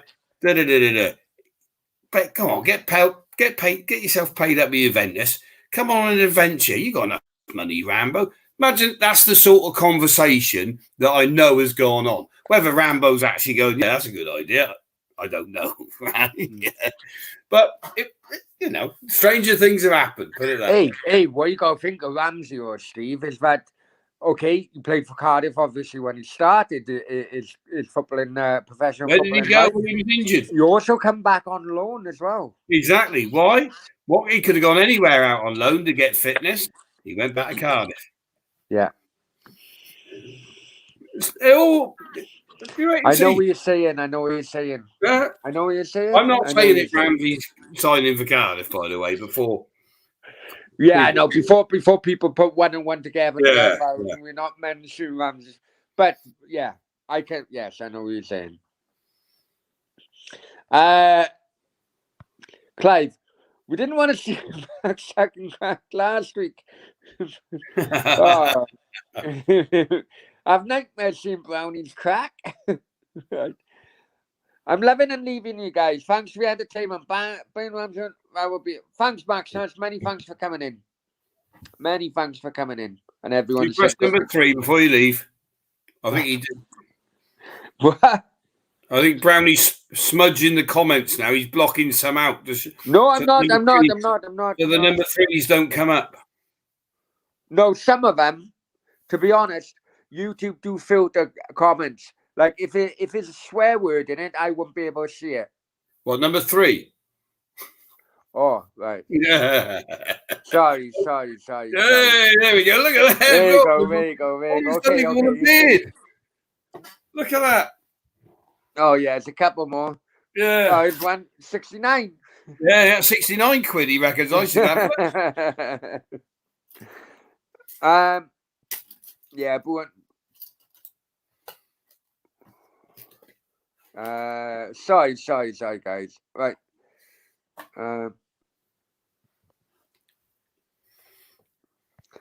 Yeah. Oh, yeah. Brownie to host a new modern art YouTube channel. Well, it'd be better than his fucking Bitcoin one because he's lost all his money on that. I was gonna come. I knew it. No. Hey. Cryptos have been going well, but you know what? YouTube blocks some my my uploads. I don't know why. I need to look into it before I do any more. Yeah. False tips. My brother pinged me the other day. He lives up in Lanswick Vardra, and he bought a couple of grand of Bitcoin. He said to me, "Are you coming in on it?" I said, "Nah, I listen to Brownie. He talks enough shit about it as it is." Anyway, so he bought 2 grand worth to see how it went. Right, it bombed the other day. He said 1 minute it was 500 up, next minute it was 500 down. Fucking right. When was it? Well, we're on Saturday now, so it would have been like Thursday, I think. I think it was Thursday. My Sheba was like 28% up from doing the last 24 hours. Thinking, fucking hell, fair play. Right? Following day was 36% down. You worked out the trick is when it goes up, flog it and buy it later. Yeah, I know. But it's gone down so much. Hey? It's gone down so much. But yeah, anyway. And so listen, do you want what we'll do, because we got quite a few watching as well. Guys, any comments, any questions? Let's just have a free for all. A free bloody what do they used to call it, Steve? Any other business? A free mic, you know? Is that what you used to call it in the pubs? I've never been to the pub, mate.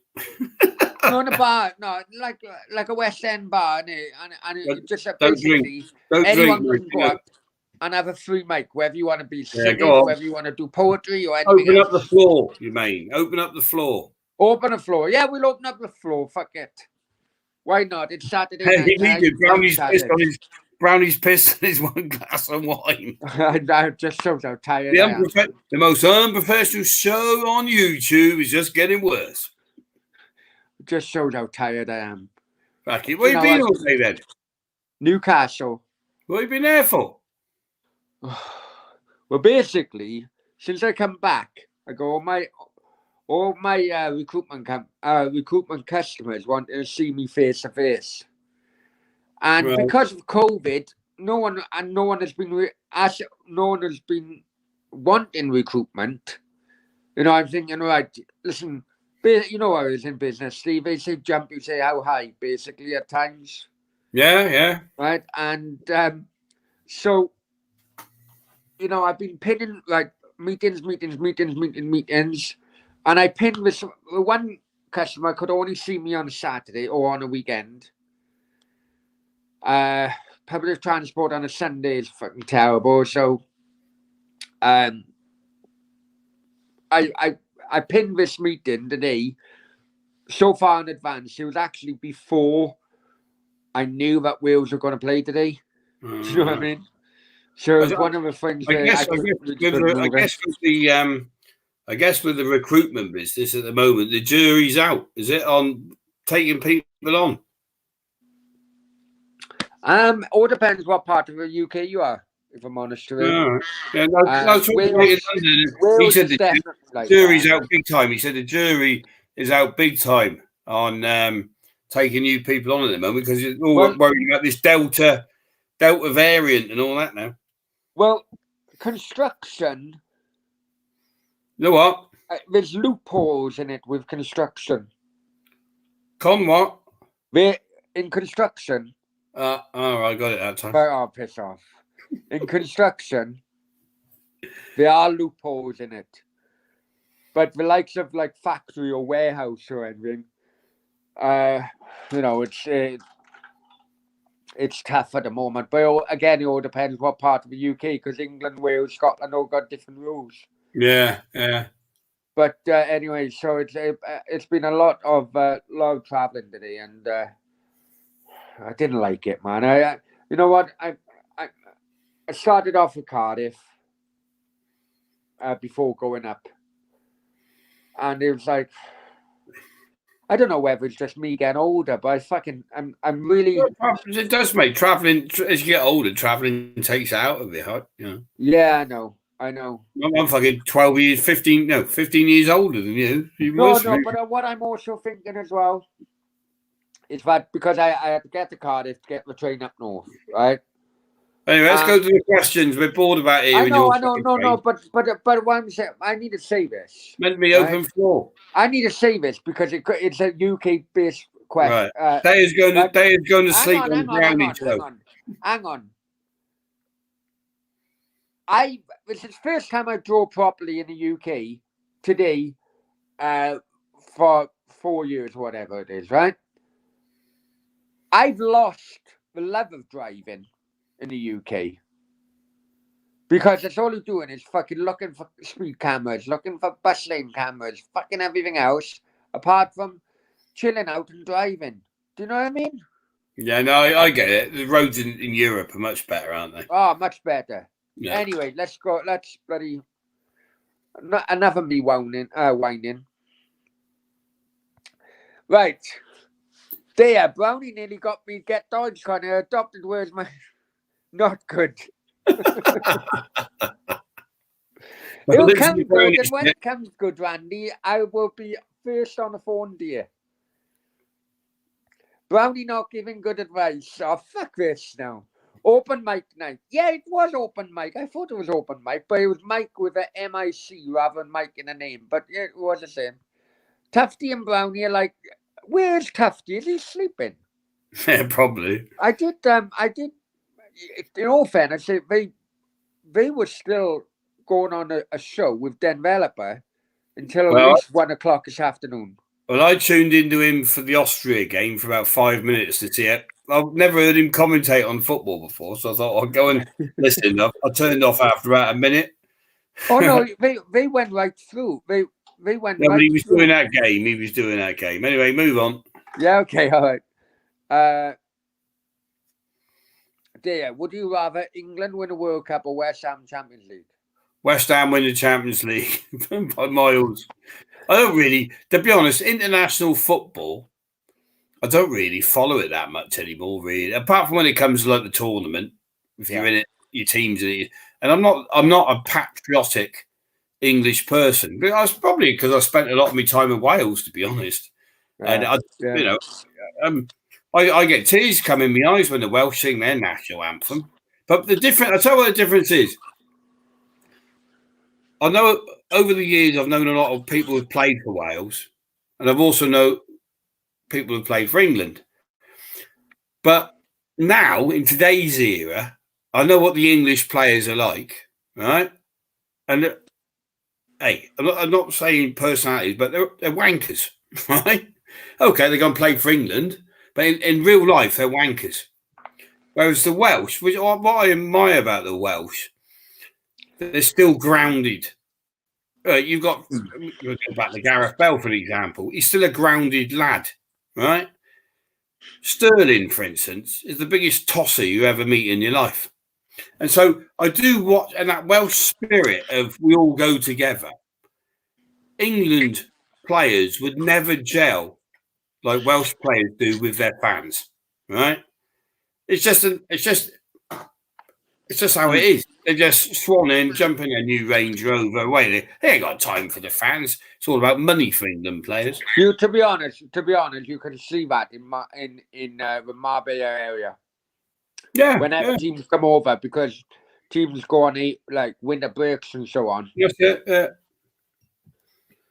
You know. But that's so club football to me. Even at club football level, they're still like that. But is it because some of the Welsh players are still, championship level and so on, so it's still got that little bit more groundedness? I don't know. I don't think over the years, mate. Even the top Premiership players who've played for Wales have always been very grounded. Let's take now Gareth Bale grounded, Ramsey grounded. None of them are big time Charlies. And that is what people would disagree with you saying Ryan Giggs. Say again. People may disagree with you just by quoting the name Ryan Giggs. He never turned up, so he wasn't there. Yeah, fair enough. Right, Randy says, Dare, what's your thoughts on Arsenal's transfer rumours? What are they? I haven't really heard them, to be honest with you, mate. Apparently they're signing my fucking father tomorrow. Fucking anyone. I don't think they know what they're doing, do they? Really? No, I haven't really followed Arsenal. Got to be honest. Dea, what made you decide to move to Spain? Two things. I've lived before. I lived in Spain. I lived in Gibraltar, which I love. Well, that's where one day I'll go back to live. But Spain, we opened a business there in Spain, which Brownie come to work for, fucking unfortunately. But that's another story. But we've heard his exploits, but yeah, no, but I went sun, sea, right, and opened a business. And but yeah, we've got a nice little business in Spain. Yeah. Now we got rid of Brownie off the van. Right. Brentford Clive. What year did you get your football ban in order, Brownie? And what was it for? So courteous film back in the 80s. What year? So, yeah, November 2001, when Cardiff played QPR on was it a Friday night? Yeah, it was a Friday night. Because I was with my Latvian girlfriend then, Cynthia. I was living with her in London. And I forgot that I had the apartment key.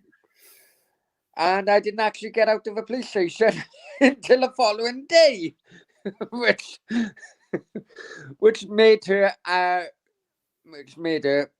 need to get a hotel room. Never mind, it's nothing. Yeah, so it was 2001 to 2008, and yeah, there's a rumor going around Cowbridge, Clive, right? That banning order Cardi's got is a Photoshop. Oh yeah, for publicity of his show, but to be honest, I'll be honest with you, and Dea, you know this the truth, right?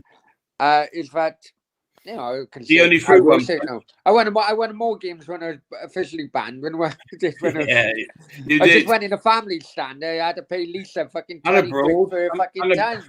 And abroad, you're off abroad. Yeah, I went. Yeah. Anyway, yeah, I was 2001. Right. He fell asleep. Oh, we're on about Tufty. He fell asleep halfway through the... Oh, not again. Not again. Oh, no. But you know what happened on Denver's channel, right? It was about 5 of them. They went live, right? It was about 5 of them. And Denver, and it was... Jay was another one. Jay and Paul. Right? And it wasn't Denver, but it was another channel, which, to be honest... is an unprofessional channel. They just have a good laugh in it. And it was crazy. It was like a bloody nightclub, right? It was like a nightclub. And things were happening. And the 3 of them, they bet £200, right? Whoever would stay awake would win £200 from the other 2. It wasn't Tufty. It weren't Tufty. No, Tufty was the judge.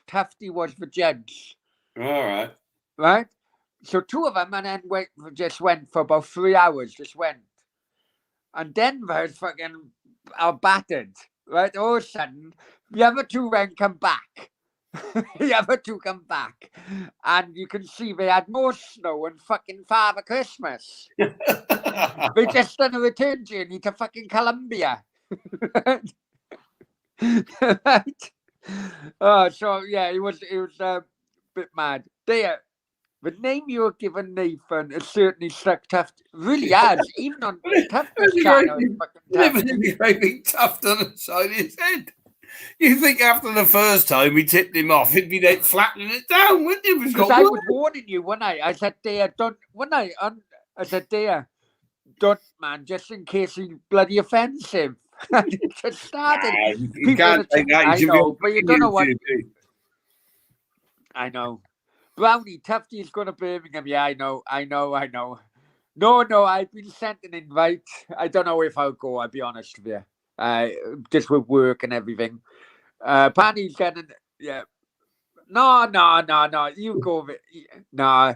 That's his icon now. That's his badge You of can't do honor. it now. No. Don't want to be doing it now. Someone up there on us. Oh, yeah, on about players now. Yeah, no, most of them. Oh, Taib is in the house. Hi, Taib. Hope you're well. Sam just said, don't need a haircut. He's cool. He's a great lad, on Nathan. Oh no, he's funny as Yeah, fuck. lovely guy. And I was talking to the other guys, you know, because I've only now come into like my circle of YouTube friends, and a few of them have said, honestly, he was so fucking quiet before you two started fucking doing streams together. You really brought it out of him, you know. I tell you what, I've always liked the Geordie accent. I gotta be. There's something about the Geordie accent as well. You chuck his tuft on his head and throw the Geordie accent. You're like fucking character, isn't he? Oh yeah, honestly. And when his nana comes in, the way his mum comes in during the show. No, it's his nana. Oh, is it? When his nana come in one day, we were like, "Get your tits out for the boys." He lives with his nan, do he? I think so. Yeah, I think so. That's why I gather anyway. But honestly, you know, I'll have a random thing out of the blue, like I did. Rafa Benitez going to Everton. I told you what happened and all that. And it's happening as well, isn't it? Yeah, apparently so. Yeah. Right, there you go. There. Would you hire me over Brownie? I have no experience. Definitely. Without a shadow of a doubt, Randy. No, Randy, honestly now. I'd hire anybody over Brownie. Keep that CV in your draft fucking folder on your fucking email. Just keep it, don't send it. Randy's unemployable, mate. It's a fucking the day starts. Smash the likes, people. Yeah, thanks, Randy. An unprofessional channel. Oh, Gamer. There you go. Gamer. Gamer was on there. I think he was either on there or watching. We were having a mad session. Poor one. All right, okay. Yeah, developer gaming. That's who getting drunk apart. I'm fucking hell it is part. It's funny as fuck, honestly. Absolute funny as fuck. I didn't know you were on there. I woke up fresh as fuck. I wonder, you know, all my notifications come on my phone because I put my phone on silent when I sleep. And it was like fucking developer gaming. I thought, fucking hell. And they were fucking wrecked. They were fucking wrecked, honestly. Yeah, right. Brentford Clive. Proud to see Norgard and Jensen play today. Great vision from pass from Jensen. Set up Denmark's third Brentford players in the tournament. Totally new to... Yeah, you know. Yeah, it's a good point. How do you think Brentford will do this year? I think they do well. And people in the chat, how do you think Brentford will do this year? I think personally they will finish probably 5th or 6th from bottom, but that'll be a result after being in the Premiership the first season. Yeah. I think Brentford fans would be happy with that. No, would be happy with that, Clive. I'm sure he would. That mercenary Benitez, he is a fucking mercenary. I was watching. Do you think he's a mercenary though? I wouldn't say he's a mercenary. I don't think he wouldn't have gone to Newcastle. I tell you what it is with him. He wants to live on the Wirral. He's never wanted to move off the Wirral. Well, you know what? Fucking become Tranmere manager then. Oh, but he wasn't near enough. He went to fucking Newcastle. They reckon his kids and family are so settled up there on the Wirral that he don't want to go. I know he went to China and all whatever. Mm-hmm. I don't think he's a bad manager myself, but Gamer, I was so wasted I didn't notice I lost my dog. I was looking for him for 4 hours. Okay, now. Oh. Brownie, what wine is that? Looks like good stuff. I don't know, actually. It's our special. No. Don't know. Don't know what you're drinking. It's actually vegan wine. How can you have vegan wine? Yeah. Mother's been down the shop again, is she? Well, someone's become a fucking vegan overnight in his household, man. Right. 7, shock Rafa's going to Everton, but not surprised because he's a mercenary. That's fucking why. He has to go at Chelsea, and then a couple of years later, he becomes Chelsea manager. Never accepted by Chelsea fans. He also has to go at Everton. Becomes Everton manager. He would never be accepted by Everton fans. And another thing as well, and Simon Jordan said this on TalkSport. Neville Southall have said it, and someone else has said it as well, is that if Everton appoint Rafa Benitez, that is short-termism. Try saying that with a mouthful of bloody chicken tikka slice and a lisp, but that is short-termism by the Everton fucking board. Oh, I think, yeah. I agree with that. You know, you had Duncan Ferguson, who did really, really well before Ancelotti, and they should give him a job. Does he want it, though? Oh, of course he wanted it. He wanted it before. Are you sure? Because he's been there so many years now, Ferguson, hasn't he? He's been there a lot of years, okay, Matt. Right, okay. Sorry, Matt. Sorry, man. Now I know. Now I'm connecting up now. Sorry, mate. Go on. No, Ferguson's got to be there. What? Fucking hell, 15 years. Got to be at least. What, as a player? No, as a coach, assistant manager, and all the rest of it. And he's been in the dugout. Got to be 15 years now, mate. But he's never had the manager's job, so I would say he don't want it. Well, if he becomes manager, it's very likely that listen, unless it's a Ferguson or a Wenger, which you know. But do you know what's weird, Brownie? Right? Yeah. Now listen, think about this. All the managers that Everton have had, none of them have ever got rid of him. You know, when a manager comes in, they bring in their own backroom staff and all the rest of it, don't they? Whether he's got a clause in his contract with Everton that he stays there for life, I don't know. Well, I don't know. Right? You know what? You don't. You never know. Nobody's ever said, "Nah, don't rate you. Off you go." That's weird, isn't it? Yeah. Yeah. No, you're right. But it is short-termism. It really is. Yeah. Randy, is my foot better now? Brandy, I was going to call him. Randy, is my foot better now, Brown? Right. My foot latest is that it's been agreed that I can take my shoes back on Monday. Whether I can actually walk to the shop is a different matter. But yeah, it's fucking, yeah. Anyway. Brownie only had one glass. I'm on my second glass, thank you very much. Oh, fucking God help it. Vegan wine is these fucking bollocks. Brentford Clive, top 12. Oh, that's pushing it a bit, Clive. Can you see top 12 for Brentford? Leeds, did Leeds do it? Were Leeds in the top 12? Yeah. I wouldn't be surprised. I wouldn't be surprised. Brentford beating Arsenal Right. Well, This is everybody beats. hang on now. Hang on now. Everybody beats Arsenal. But also as well, Steve. You know, in right.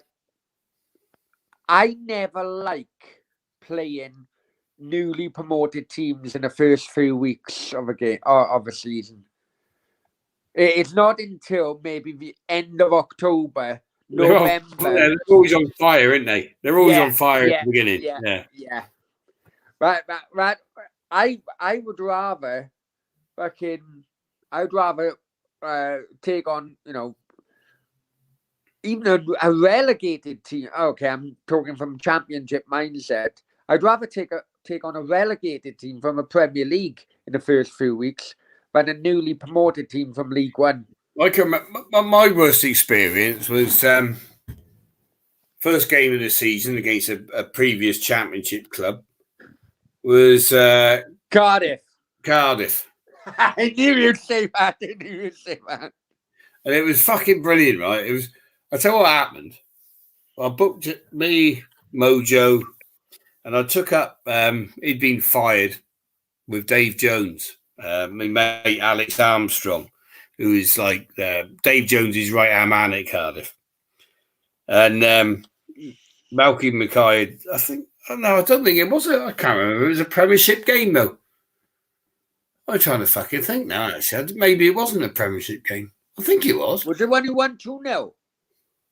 No, Cardiff won 1-0. Kenny Miller, Upton Park. I don't know if that was. No, it weren't. Well, Premiership, isn't it? No. Yeah, it was. There was a Premier League. There was a Premier League game, but West Ham won 1-0. I think it could have been like 2 years. Yeah, this was the first game of the season. And I'll tell you what happened. Yeah, Kenny Miller weren't with us in the Premier League. No, it was a championship game, yeah. Malky Mackay's first game in charge, I think. That's right, yeah, because I took Alex up to come up with us, Al. The Malaysians had taken over and all that, and I said, come up with that. I booked the director's box. I said, you can sit on the West Ham side, make them all fucking think. Oh, it's funny as fuck. But what happened? So I put this in the Four Seasons in Canary Wharf. And then fucking Iron Maiden, the rock band, turned up in the bar. And I knew Smithy from years ago, the guitarist, in the bar. And he said, oh, you come to the gig there. I said, no, we're on the piss. We got football tomorrow. He said, we'll catch back up here. They come back after doing the gig in the O2. Right? Fucking hell, it was a 12 o'clock kickoff. I didn't get to bed till 8:30. Right, I had an hour on the bed, get suited and booted to go up the game. The fucking Kenny Miller in the last 5 minutes, wasn't it, or whatever? That's right. Championship game, isn't it? Championship game. Yeah, he was, yeah. Yeah. Oh, Brentford as well, Steph. I like Brentford. I like Brentford. I always like Ron Nodes. What do you think of Ron Nodes? Don't mention Ron Nodes and Brentford Clive, Jesus. Yeah, well, that's what I'm asking his opinion of Ron Nodes. We'll have another day. We'll have another day of Leslie issue on our fucking hands. No. Just go on, Clive. Fire off about Ron Nodes. Pep is the biggest mercenary, Rodea. Well, I tell you what. If a manager only wants to receive his money through a Dubai bank account, right? They're all mercenaries. Yeah. Majority. Job, isn't it? It's a job. Yeah. At the end of the day, if you're good at your job, everybody wants you. And Stefan, he said he loved Liverpool. He loves Liverpool. Still a naughty move for that. Of course it is. The guy's a fucking mercenary.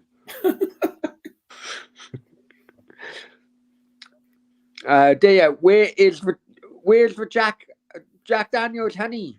Empty, all gone. Brownie, buy him a bottle, cheeky get. Yeah. No. You're right. Come back to that point, man. Hang on. Aren't all wines vegan? Aren't they? I don't know.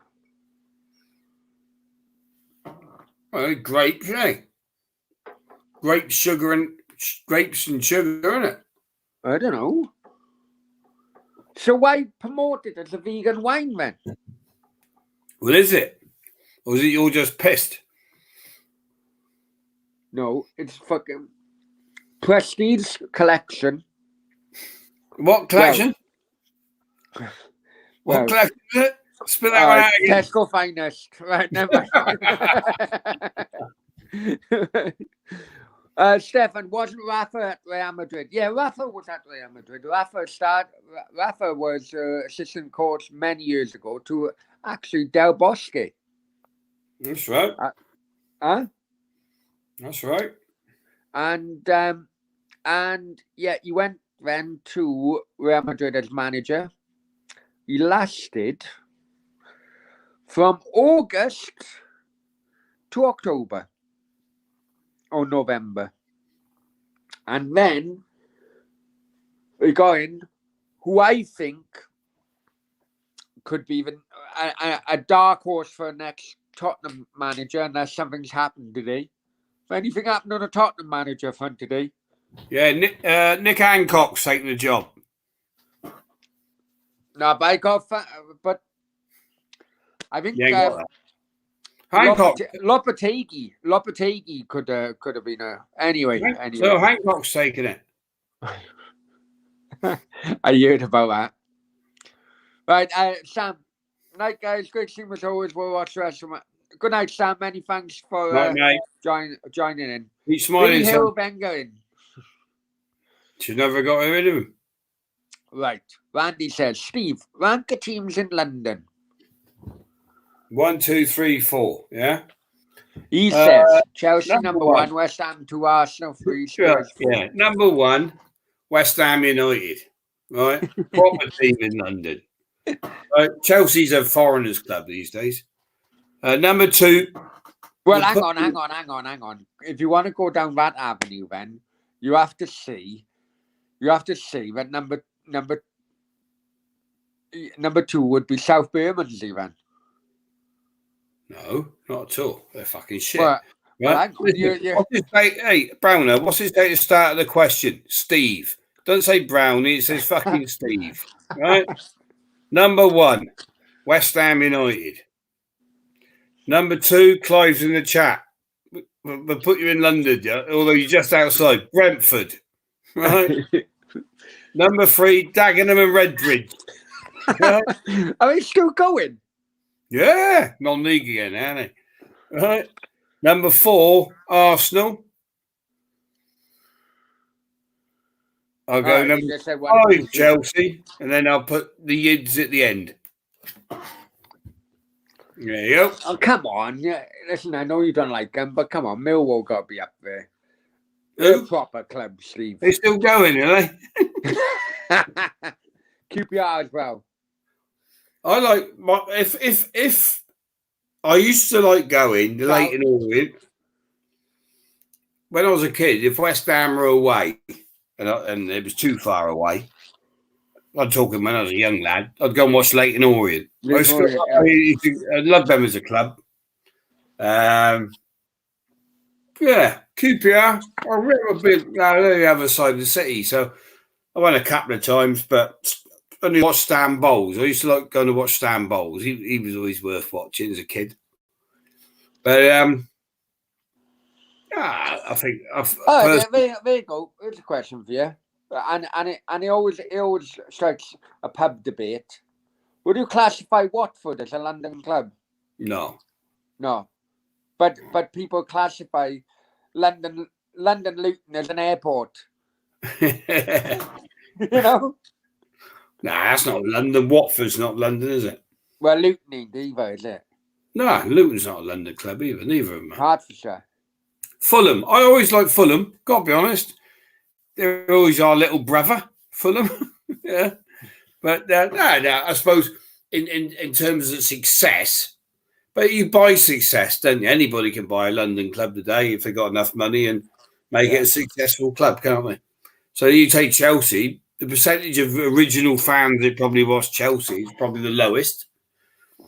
West Ham is probably the highest. Arsenal, come on. How about the likes of Palace?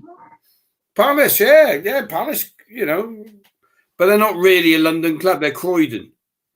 Wow. Yeah, I suppose so. But yeah, you're on about I Cockneys know you rather could than say, London, aren't you? I used to like going to watch Charlton. Yeah. Good Where? club. Yeah, at Upton Park when they were playing up there. I went to the Valley a few times. Was Cheltenham? It's quite funny. West Ham and Cheltenham used to swap managers. Purposely being the latest one, wasn't it? And Pardew, wasn't it? Pardew and Pardew, yeah. Cardiff. Yeah. Clive, 17,000 partisan fans close to the pitch will make Lionel Road, is that what they named it now? An intimidating ground for the clubs to come out. Cameron, I Cameron, hope you well. Hope your dad is well as well. Can't see Bale signing for City. I can see him going to MLS. No chance. We can draw. No Now, you know what? Before I had the conversations earlier, I did think he would do the MLS for a couple of years. I did think that, especially with the link between Madrid and Beckham with Inter Miami. However, the Messi contract with Inter Miami is coming through now, and it's already signed you delivered. So yeah, I can only say what Ron fucking. There you go. Right, Clive, Clive. come back. I agree with you, Clive. Anyway, Nodes wanted to. There you go. Nodes wanted to move us to Woking there. He would have killed us off. yeah, but when I right, I'm going to ask you a question about Ron Nodes. Ron Nodes is Sam a man, right? Who went to Cardiff. We're in it all together, and not a lot. I said that when me and I can tell you every bit of what went on there, every little bit of detail. I said that you need to watch me and Brentford Clive have a chat, because I said that. I said it was always rumours that Sam Man was the face of Ron Nodes because he couldn't own two football clubs. Tell you exactly what happened. Tell you exactly. Can't own two football clubs. Right. This is what happened. Right. Ron Nodes owned Wimbledon. Yeah. Just come out the conference, whatever it's called then. He wanted to buy Palace. Right. Sam Man's version is, a taxi driver recommended me to buy. I've just moved to London. So this is fucking true now, right? Local taxi driver recommended me to buy my local football club, Wimbledon, when I moved to London. So I did, which was Wimbledon. Right? Now, Ron Nodes goes to Crystal Palace. Sam Man goes Wimbledon. Right? Think about it. Again, jigsaw puzzles, right? Even though I know, right? Jigsaw puzzles. Right? What happened at Wimbledon? They flogged the ground and moved to Selhurst Park. Right? So what's Ron Nodes now got? Two football clubs playing in the same stadium every week instead of every other week. Right? Yeah? Flog Plough Lane. Well, I can't remember what they got for it now, but I think it's 30 million, 20 million, something like that. Right? Next thing. And they go to Selhurst Park. It goes on and on and on, mate. And so eventually, when Nodes, so then that's right, they sold Wimbledon then to the Norwegians, if you remember. Never 30 million. Never fucking 30 million. Ron Nodes then sells Crystal Palace, but the team, only the team, not the ground, to Goldberg. Mark Goldberg. Was it Mark Goldberg? I think it was Mark Goldberg. He bought the team. Yeah. Right? He then brings the actor, isn't he? No, insurance man. It's always Goldberg. Mark Goldberg, that was his name, yeah. And he bought the team. So Ron Nodes still owns the ground. He's still got Wimbledon playing in it. He's still got fucking Palace playing in it. He sold both clubs, right? Yeah. And then until Goldberg was an insurance broker, and he spent 30 million quid, right, basically on buying the team.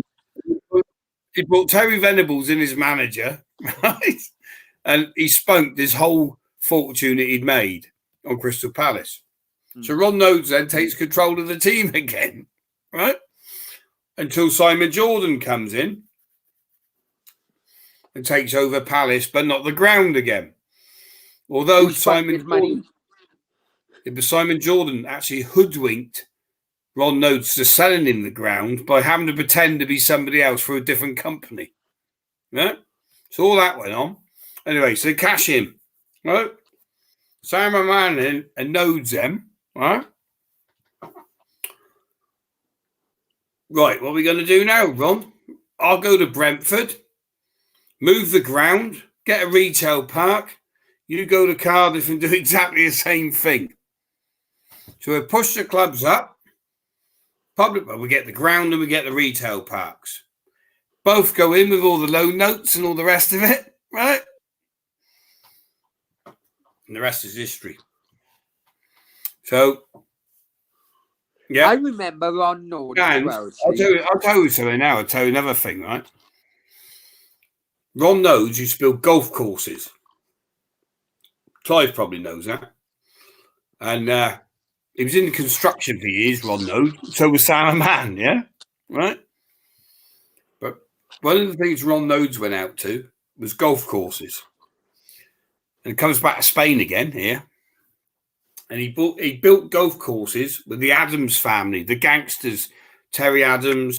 Can't think of the other two brothers' names now. Clive will remind most, but Terry Adams and his brothers, two brothers, Pat Adams, I think one was. Can I stop you there, dear? What? Look who we got in the chat. Yay! Completely. So yeah. So Terry Adams is the truth. You want to come on? So the three of them, one of them built golf courses with Ron Nodes, right? They were all corrupt. And Terry Adams wanted to buy Tottenham. But because they were gangsters, it was all cash. So they had to get a way in. So Terry Adams tried and buy Tottenham for cash. And he got turned down through the name.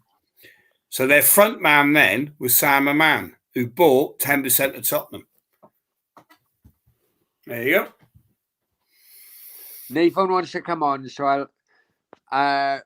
So anyway, Clive, if I've missed any bits, Clive's fill me in from your side. I love. Well, I tell you one thing you missed.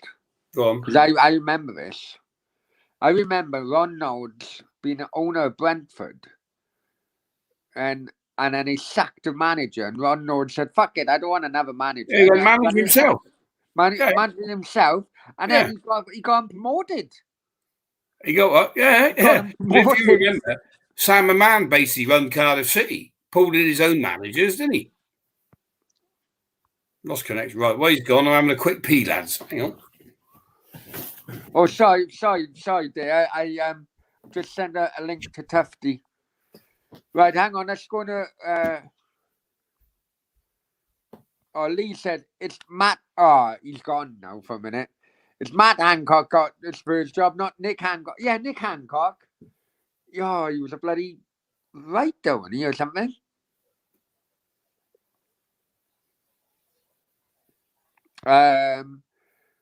Steve, I'll ask him out when he comes back.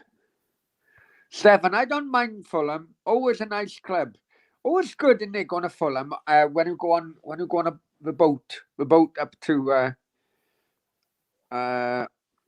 was it Blister? My foot's still wrecked, mate. Brentford Clyde, breaking on Sky News. Cardiff signed a bale of hay. You knock Gareth Bale. Piss off you. Who's been the most unperforming player in the Euros so far? I'll ask him now. I can hear him coming back. There you go, Steve. Question first, both. Who's been the most underperforming player in the Euros so far? Harry Kane? Yeah, has to be, isn't it? Good shout. And you know what? I didn't realise this until earlier on, but the only English player to score in the Euros is Welsh striker Kiefer Moore. The only English born. Where was Sterling born then? I don't know. Don't think it was England, England. that cunt. He weren't. He I don't was. think he was. Well, I knew that. I knew that. I knew that. Anyway. Here he is. Hey, there's a rumour going round on the news circuit, Tufty, that you fell asleep again during the Austria game. Well, I ended the stream.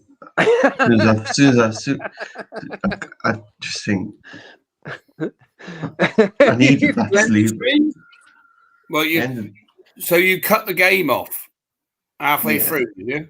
Yeah, I think because I was just too tired, absolutely knackered.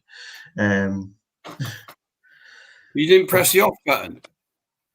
I think did I not press the off button? No, because we got video footage of it, mate. Oh, We'll read all about it tomorrow on Global 247 News, actually, Tappy. Your ratings to go up again.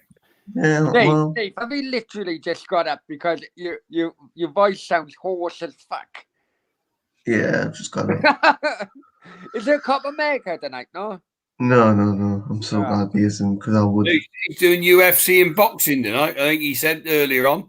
Yeah, I was, and then I don't even know what happened in the UFC. There's boxing on now, and I'm just like, no, I don't think I'm going live.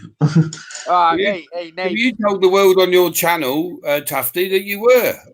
I've stayed up for the boxing. Well, now you're telling me you ain't fucking doing it. Well, hang on. Hey, Steve, come on. After last night, when we could have had a Brownie and Dea show, I don't think we fucking right to fucking talk. Yeah, I was like, where is the Brownie and Dea show? I was looking forward to that. Oh, no comment. Brownie didn't turn up. Brownie didn't turn up. He's usually late. Normally late. Nearly happened. But hang on, I just address something first. Cameron said, my dad's in hospital, had a mild heart attack on Friday, hope he's doing well. Cameron, please give him my best wishes. Yeah, my mate. Good luck, Cameron. Yeah, good luck, mate. And, when he gets out, get in contact, I'll pop down. Right, hang on. Because I did see, there you go. Brentford Clive says, no, you got it wrong there. Norge got us promoted when he was manager and he tried to fuck us over. Luckily, our new owner paid Norge off. Hang on. Go back to Clive's. That's too quick. No, you haven't got it. Oh, I haven't got it wrong. No, that's right. You haven't got it. No, it's Brownie with his lisp. You can't understand him half the time. He was got us promoted when he was manager. He tried to fuck us over. Yeah, he did try to fuck you over. All he was interested in was with him and Sam and Man was retail parks, moving the club to same as what Cardiff. Exactly the same what happened in Cardiff. And they formed a company called Langstone. And they had loan notes into Cardiff for 27 million, I think it was, or 24 million. And Citibank, they used to bank with Citibank. And when Citibank pulled the debt in, they had to put the money in a company called Langstone.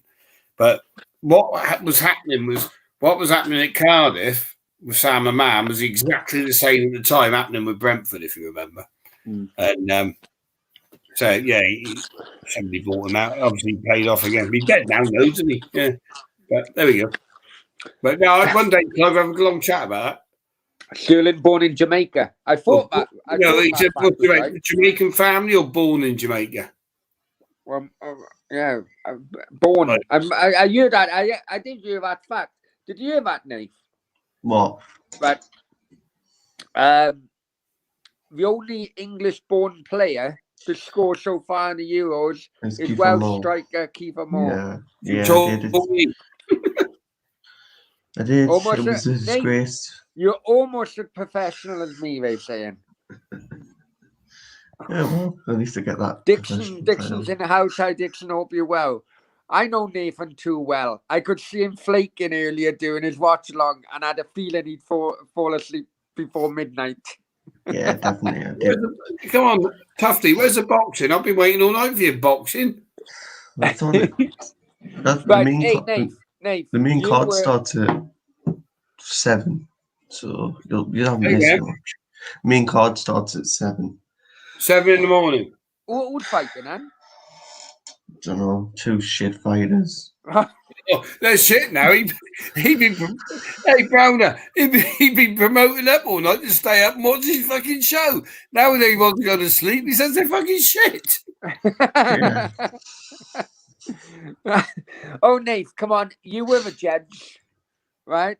We've had people in here tonight.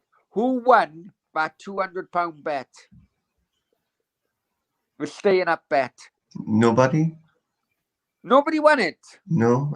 Denver said he would give Paul 9 grand, no 10 grand, and then he sent him 100, and then and then Paul sent it back.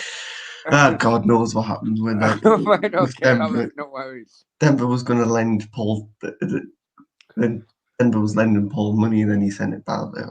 But just all fingered off. I don't know what the hell's happening there. And Randy said, "Hope your dad get better, Cameron." Yeah, definitely. Yeah, we all do. Yeah, definitely. Right. I don't know if I should put this up, but I'm going to. Salmon sucked up to the top boys of the show crew and employed them at the club. Is this true? Fucking right it is. I mate. am not mentioning words. I am not mentioning Well, words. I'll fucking tell you. Bang on. I'm currently back in Fucking South bang Wales on. where there isn't. I'm not mentioning fucking words. Nah, bang on, mate. So There what's wasn't- this about? no, it wasn't just the Soul Crew. The Soul Crew had finished by then anyway. Yeah. But what he'd done, he wanted supporters on side. Don't get me wrong, there were some nice sides of Sam. It still is. I still speak to him. But yeah, some of the things that went on, mate. Yeah. It was. Let's just say It was called the Inner Circle. in a circle. Yeah. And you had people like this big fat twat Gwyn Davis up the valley. No, leave it out now. No, it's true. No, true. Right? Who would hang on his coattail. And this bloke was that thick. When Vincent Tan took over, he took a Thailand flag down the fucking club because he couldn't even know which country Vincent Tan was from. That was his fucking intelligence. But he thought he was clever. But the most dangerous people in the world are the people who think they're intelligent when they're thick as fuck, right? And that's Gwyn Davis for you, right? And this bloke, right? He was in on it all. Right, turning he even then it went after that as well, actually. But Sam was the Messiah. He was like a father to him. He was this, he was that, and all the crap that was going on at the club and the debt and this and that. They weren't having any of it until it came to. And look it up on YouTube. You'll see me on there about 20 years ago called Black Friday, Cardiff City Black Friday. All of a sudden, the money's gone. Peter Thorne's being sold. Kavanagh's being sold. Right, let's move on. We're in the portal cabin. We're in the portal cabin, right? Me, Gwyn Davis. Don't get me wrong. I don't dislike Gwyn. I've actually rucks with him. He's a likeable bloke, but he got sucked in fucking like you've never seen before. Right? Yeah. And then, but Black Friday, Sam rolls up at the club. What's the matter? What's the matter, baby? Well, hang on, we've heard your fucking skin. You're flogging off all the players, right? Yeah? No, baby. Ginge, James Collins and Gabardon going nowhere. I fucking had the tip from West Ham already. They were fucking, the deal was going through. No, it's not happening. It didn't happen then. It happened at the start of the next season. Right? Kavanagh got thrown off in the next doctor up the Wigan, didn't he? Right? I know. The funny thing was, they were all in agreement. Sam and Man came down, honestly. We went to the John Charles suite, right? Sam does one of his speeches. They're all out for dinner an hour later. We've forgiven him. Right? Oh, you couldn't make it up. You couldn't make it up, honestly. Ray says, we had to mute Nathan doing a party because he was snoring his head off. All right, mate. Yeah, well, it's been a long 2 days. Been a long 2 days. Can you remember doing that day? Because I tell you what, I can't do fucking one day these days. Not these days, mate. But what's this about Dancing got me Gareth rolling Bale? around the laughter. What's literally this about Gareth Bale? I'm getting messages from everyone. Oh, Gareth Bale's saying for Cardiff. Yes. Right, yeah, right. Yeah, okay. Oh, here's another one. Go read Global 247 News and you'll fucking see it, Nathan. It's the same paper you're in. Same newspaper you're in.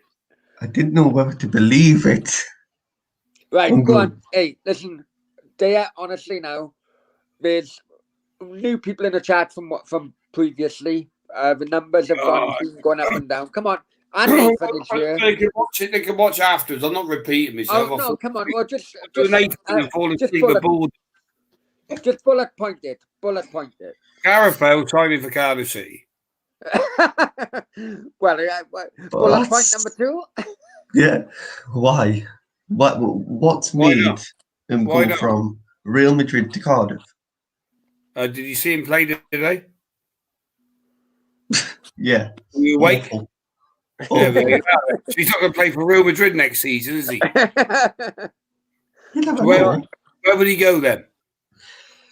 Manchester United, maybe. Off. He can't. He only turned out for Tottenham last season about 10 times.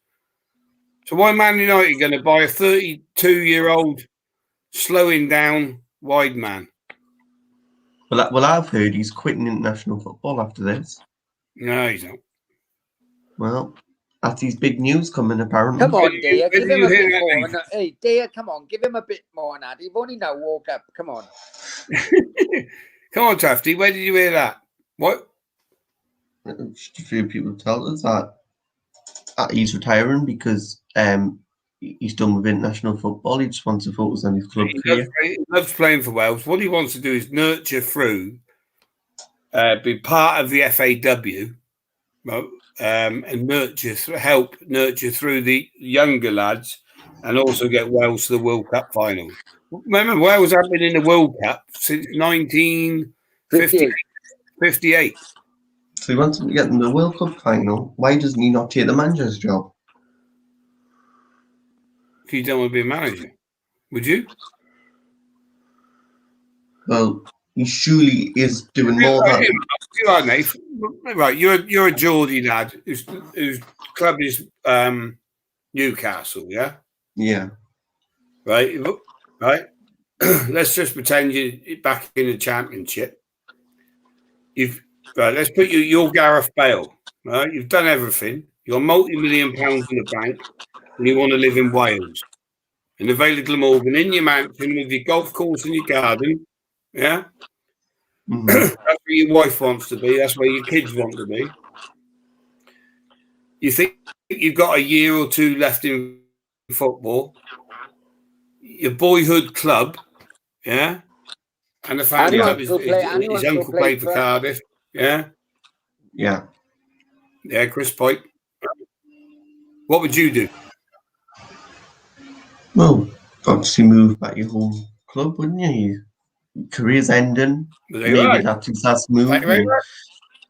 You obviously go back to your home club, but I just don't understand. If he's not retiring from international football, then why is he going to Cardiff? Is this his last season? Is this going to be his last season? I think it'll be his last season. Not necessarily. I would say he's probably got in him. This is only me talking. I'd say he got 2 seasons left. I would. Not full time, not playing every game, but I would say he's got 2 seasons left in him. I think his level dropped. He's not going to get a top side in the Premiership. He's certainly not going to get a top side in Europe. Right? Like at West Ham, we wouldn't take him at West Ham, for instance. Now. We'd have him in Newcastle by a shot. Right? You could afford him. But, we probably could if we he didn't want to be advertising Mike Ashley's fucking sports director, is he? Let's be honest, peasants' clothes, isn't it? Right? Yeah. No, all jokes aside, right? So, but you remember, he's got a mansion in the Vale of Glamorgan. Mm-hmm. He's got a golf course in his back garden. He loves playing golf.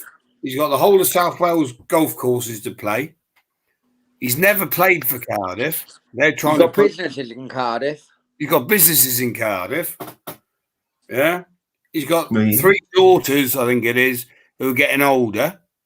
We're Mhm. going to have GCSEs and all that sort of stuff coming up and whatever. Yeah. And a reserved Welsh wife who you never see in the press.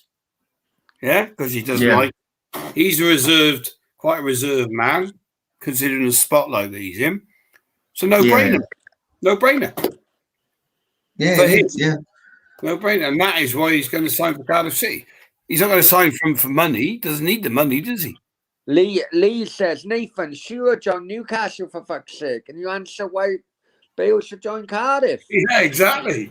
Well, yeah, but I just read it now. What the hell's gone on there? Because his contract at Real Madrid will have to be ripped up. Yeah, mutual consent paid off. Saves Real. He's not going to get in the Real Madrid side this season, is he? No, not with Carlo Ancelotti at the helm. No. But Well, he would, he's not good enough. He's not good enough anymore. Ancelotti wouldn't have had him in the first place. Yeah, according to rumours. But Bale he's not put good on enough. Ancelotti. Basically, he's like a racehorse, isn't he?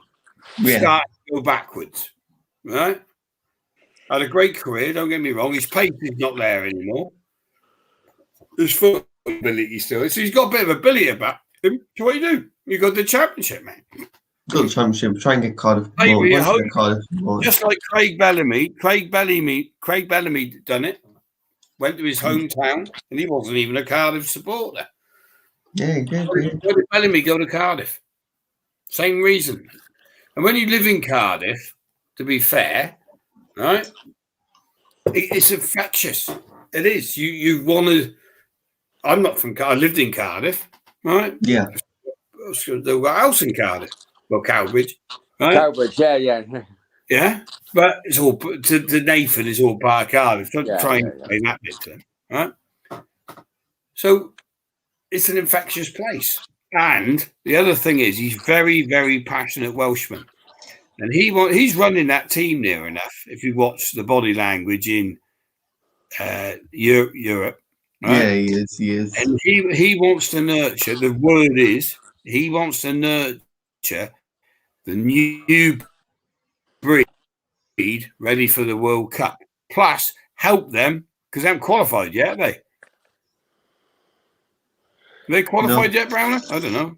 No. So he wants to help them qualify for the World Cup. Make sure, because remember, Wales haven't been there since 19. So right getting in the Euro Championships, the big one's the World Cup. 1958, Wales, since Wales been there. And he's a proud man, mate. He's a proud Welshman. He doesn't want to live in Spain. Nobody wants to live in Spain when Brownie lives there. Yeah. I'd be honest with you. I did think that the MLS for a year or two may have appealed to him. What if he's missing? She wouldn't have liked that. She wants to be back in Wales, obviously, and there's one thing, right? When you have a Welsh wife, right? Same with West Country girls as well, mind. They want to be at home. That's right. I had 2 Welsh wives, and you try getting them out of Wales, mate. If you take them away from Wales, all the pioneers go back to Wales. Yeah. Fucking true. Personal life. Remember, football players have a personal life. People forget that. They do. They do. You know, it isn't FIFA. You know, that's why, like, Angel Di Maria didn't settle at Man United. Yeah, his family. Yeah, he didn't. Yeah. You have a life outside. It does. People don't realize. Yes, and also, Brownie, you've lost your bet because Rafa's going to Everton. So. Oh, I know. I like it. You know what? Nate, we were talking about that Rafa. It just shows Rafa is the biggest fucking mercenary in football management. A mercenary, man. He's not. He's just going there to get a job, so we can get a job. Because get a job from a club he bloody slagged off. Yeah, but if you're an Everton fan right now, you'd be very, very happy because you're getting a world-class manager. Hating it. Real Everton fans are hating it. Well, I spoke to 2 Everton fans so far. One on Denver's cast, and Simon. Yeah, hang on. Let's rewind a bit now. You spoke to an Everton fan where everyone was off a complete bollocks, right? So no sense had been spoken on it whatsoever. No. This was he didn't even drink. He wasn't even drinking. He said to me, Rafa, who cares? Rafa's been Liverpool. He doesn't care about that. He just cares about who he's managing now, which is going to be Everton in the next few days. Everton are going to do good things this season, and maybe they'll not get top 4. They will have to get the players in, but they'll not. I think they'll get 6th, probably get it 6th with Rafa, and then they'll build through the season. They've got. I think it's very short-termism. We were talking about it earlier, Nath. It'll be a 2-year deal, I think. Yeah. What's the point? If it's 2 years, what is the point? Well, because he can build Everton to be Champions League football within 2 years. It might work. The point is, Brown, that Rafa can live back on the Wirral. Well, fucking manage fucking Tranmere then. But why would you want to go manage Tranmere? I think you'd rather go manage fucking. Well, yeah, Clive's making a point. Great point.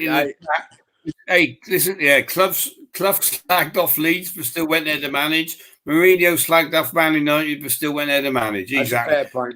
Remember, the football manager, mate, it's a job. Yeah, Steve was slagged off Newcastle, and he's still come to management. It's a job. There's no loyalty. Yeah, there's no loyalty with any football manager, right? The same with players, really. But there's no loyalty to a club by a football manager. You get paid to do a job to make a club win. As soon as you start losing, you get fired. So you take another job. So to call Rafa mercenary, I think is unfair.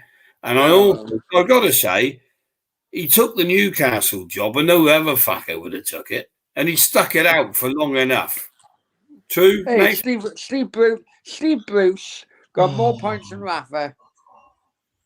What? And that is a fact. And how much money did they get? And how much money did he get? Because I can tell you, he got 120 million. What did Rafa get? No, hang on. Pittance. In all fairness to Steve Bruce, he got paid in kebabs. No. Right, Brownie. Let's be serious here. Steve Bruce. You shouldn't take the piss, because Nathan now, right? Nathan is a loyal, diehard Newcastle fan, so we shouldn't take the piss out of each other that way, Brown. No. Nathan hates Steve Bruce, and that's why I love. You can understand that. I think Bruce is a shite manager. Oh, I think he's good quality. I just think Bruce got that 100 million. If Rafa had that 100 million, what would Rafa spend it on? Himself. 5 top quality players. He'd spend it on 5 top quality players. He'd sign. Hey, Nathan, I've got a question for you. What happened to Peter Beardsley then? Well, he's old, isn't he? He's just old. He's not managing Newcastle. He got sacked by Newcastle, didn't he? He did. For racism or some sexual something to do with that. It wasn't really played out in the press as much as I thought it was going to be, but he's gone. Unless he comes back under a new ownership, I don't know, but I don't think he'll be back. I got see that now. No. I got a question for you, Nate. Go on. When's your next takeover fucking update? Well, like I said, it will be the 31st of July. The 31st of July, that's when everything starts. That's when the court of arbitration finishes. The court of arbitration, they're in, I think it's the 28th it starts properly, the court of arbitration. They'll hear the Premier League's case, they'll hear the Newcastle's case, and then they'll decide if the takeover should go through. But all I'm hearing is good things about the takeover. Listen, yeah, but all I'm hearing that once these Saudi mob now get clearance, which they reckon they're going to get, don't they? Yeah. Right? Yeah. They're going to buy Sunderland. No. They see Sunderland as a bigger club. No, well, Sunderland Because run see by potential in Sunderland, they can't in fucking Newcastle. And they get it cheaper. No, well, what they want from Newcastle is they're gonna develop the town better. They're gonna have bars and restaurants. What, in Sunderland? No, in Newcastle, All bigger right. bars and restaurants. They're gonna extend the stadium. They're gonna look at You saying in Newcastle you ain't got any bars and restaurants? No, we have, but they're gonna like make it bigger. Is that right? Because right. What they Listen, I coming don't from? really want to get. I don't. Listen, Nate, hang on. Nate, where are they coming from? MasterChef or what? No, we've got this hang big on. plan. Hey, hang on 1 second. I don't want to get political, but surely that's bloody hypocritical, isn't it? Oh, A lot of people from Saudi Arabia coming over to England and opening up fucking bars and restaurants. well, no. Well, they're going to open a few. Newcastle need. You've seen how COVID's No, affected. I'm on about alcohol. Well, right. Yeah. I don't know about Andy Carroll had no problem finding bar and restaurants in Newcastle, did he? No, because we haven't got many. We've got a few. They want Newcastle to be centre of stage. They want Newcastle to be a Man City. They want Newcastle to have a bigger training ground to be near somewhere bigger and better. They're looking at the new training ground. So what's their love for Newcastle? They're from Saudi Arabia. Well, they're concentrating on boozers in fucking Newcastle. Well, I don't see where that comes into it. Well, I love from Newcastle is from a woman called Amanda Stabley. She brokered the Manchester City deal with the Manchester City new owners. Now, she also tried to buy Man City before them, and she's had one failed attempt with the takeover, as we know with PIF, and she had another attempt with another takeover with Newcastle by another person. What? But sorry. She's going to be centre stage. She's a Newcastle fan. She's going to be centre stage of this takeover. She'll be chairman. Right. So Saudis will just give her them. Yeah, they're just backing her. They're the investors for the blonde bimbo. Yeah. Yeah, basically, yeah. She really wants the club. She's had meetings with Mike Ashley throughout this year, last year, the year before, trying to break her a deal. Once they got the £340 million bid, got accepted by Mike Ashley, he was done with the club. He ain't been back since. Mike Ashley hasn't been back in Newcastle since. What? I tell you what. Have you still got Sports Direct in Newcastle? Yeah, but he'll not. You don't want them bigger, no pubs. Well, he's not gonna. He'll not be there for long. I think he'll leave. I think he'll take Sports Direct out in Newcastle because I don't think the Saudis will want it. I think that'll be one of the deals. How much would Mike Ashley make then, Nate? Well, in profit wise, he bought the club in Newcastle for 100 million back in 2007, I think it was. By Sir John Hall, who owns the Met. Well, he used to own the Metro Centre, but that's now Saudi Metro Centre now. So Saudis have took over the Metro Centre. All right, okay. Because of intro. The Saudis own the Metro Centre. Yeah, they own the Metro Centre. The Saudis own the Metro Centre already. Right. Okay. Yeah, they own the Metro Centre already. When did that happen, Nate? When did that happen? Last year, because it was all because of COVID. You know, an intro. There was a big thing because Newcastle used to be intro Newcastle intro Metro Centre, and intro is a big, massive for people from Sir John Hall who owned Newcastle, obviously back in the day. Yeah, and he made the Metro Centre what it is now. But obviously, the Saudis took over that Metro Centre because it was dying. Basically, shops were closing left, hand, and centre. Mike actually shut his store in the Metro Centre. He's also looking to shut his store in Newcastle. He's looking to get out, just get out of his business, get out of owning the football club, and get out of Newcastle really, because everyone hates him in Newcastle. Nave, just out of interest, and it's purely out of interest. Do anybody go into that Sports Direct in Newcastle? No, yeah, there's still people go in. Foreigners, yeah. We got Okay, so foreigners in Newcastle, eh? Yeah, we've got loads of foreign students because of the college, and the college is like, well, the college is like 5 minutes away from the stadium, so it's like there's a lot of foreign students in Newcastle. oh who no, obviously- I'm just wondering whether or not, just out of They boycotted it, though. yeah. I was just wondering that, just randomly maybe. Newcastle fans have boycotted it, and we've also boycotted the club store. We've got our own shop now called Star Soccer, which is online where we buy all our Newcastle shirts from. We've also got WD Sports, so that's it's a big take of Sports Direct that's opened by a couple of Newcastle fans have opened it called WD Sports. They're Newcastle fans. Once this takeover happens, big things will happen. It's not going to happen overnight. We're not going to win the league overnight. It's going to be a big rebuild job. We need a new manager, new staff, new everything. I'm gonna. I tell you what. I'm gonna go off stream. I'm gonna go. I need to look for something. I'm gonna go blank for a minute because I want to ask Nathan a question. But I can't remember the guy's freaking name. So you two just talk for a minute. Bear with me. Basically, the new staff will probably it'll all be like, because Newcastle now, the club shop's being sold back to the club, and that was the first thing the takeover had to happen. The club shop had to be sold back to the club because Mike actually owned the club shop, and it was basically a Sports Direct. Right.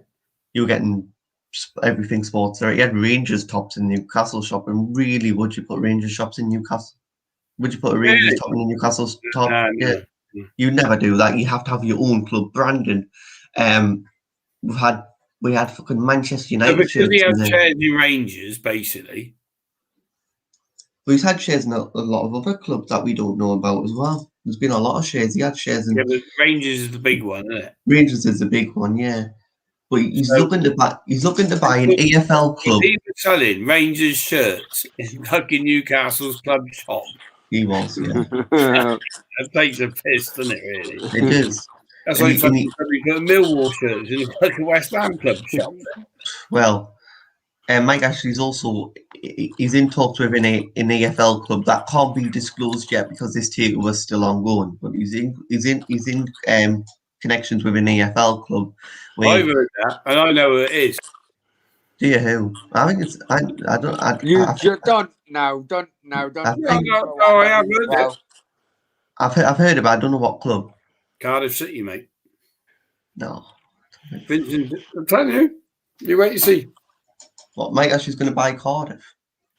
I've heard, but he's got to get his sale of Newcastle done first.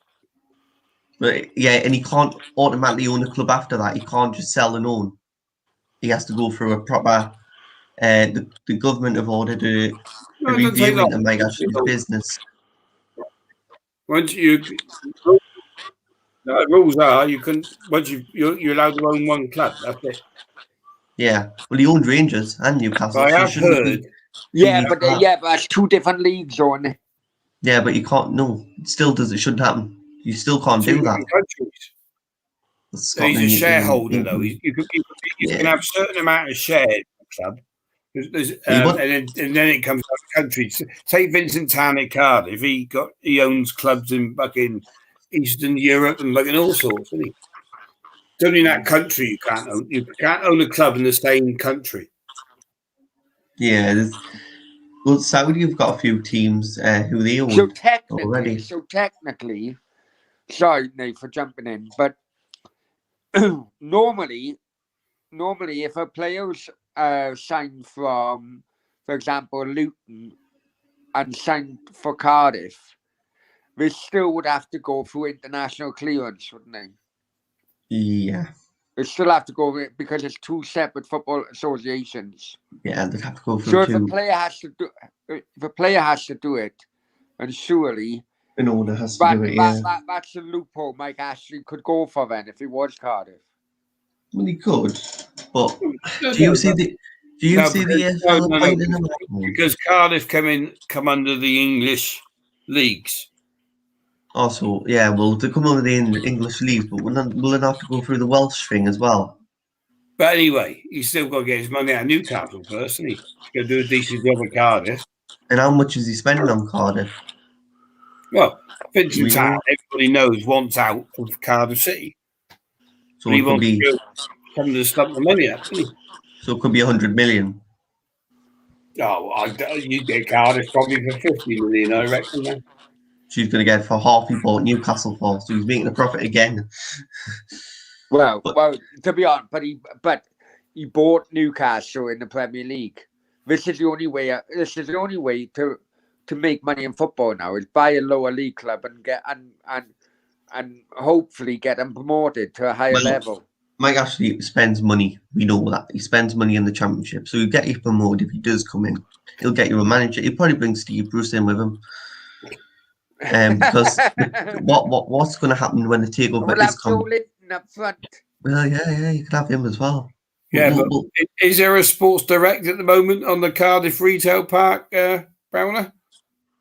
Well, I haven't been around the retail, but yeah, surely the Cardiff Bay Retail Park is still there, surely. Down as the Cardiff Bay. Mike Ashley could sell Swansea shirts. So what you're saying, Mike Ashley could sell Swansea shirts in Cardiff club shop then? Oh, God. Oh, can you imagine that? Your club shop's going to be wrecked if he takes over. And I tell you what, he will spend money. And credit him for spending money, but he just hasn't. Mike Ashley went to Cardiff, mate. I'll tell you now, if Mike Ashley went to Cardiff and bought Cardiff off Vincent Tan, he could say what he wants. All the fans for the first 2 years would love him to death. He'd be a hero. They'd probably want to build a statue of him. Well, they can have a statue of him. Like Sheik.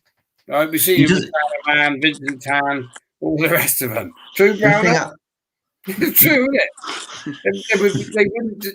Would Cardiff fans at the moment, right? Not just the ones that we know, but in general, they'd all get behind him, wouldn't they? Mike Ashley, he's come.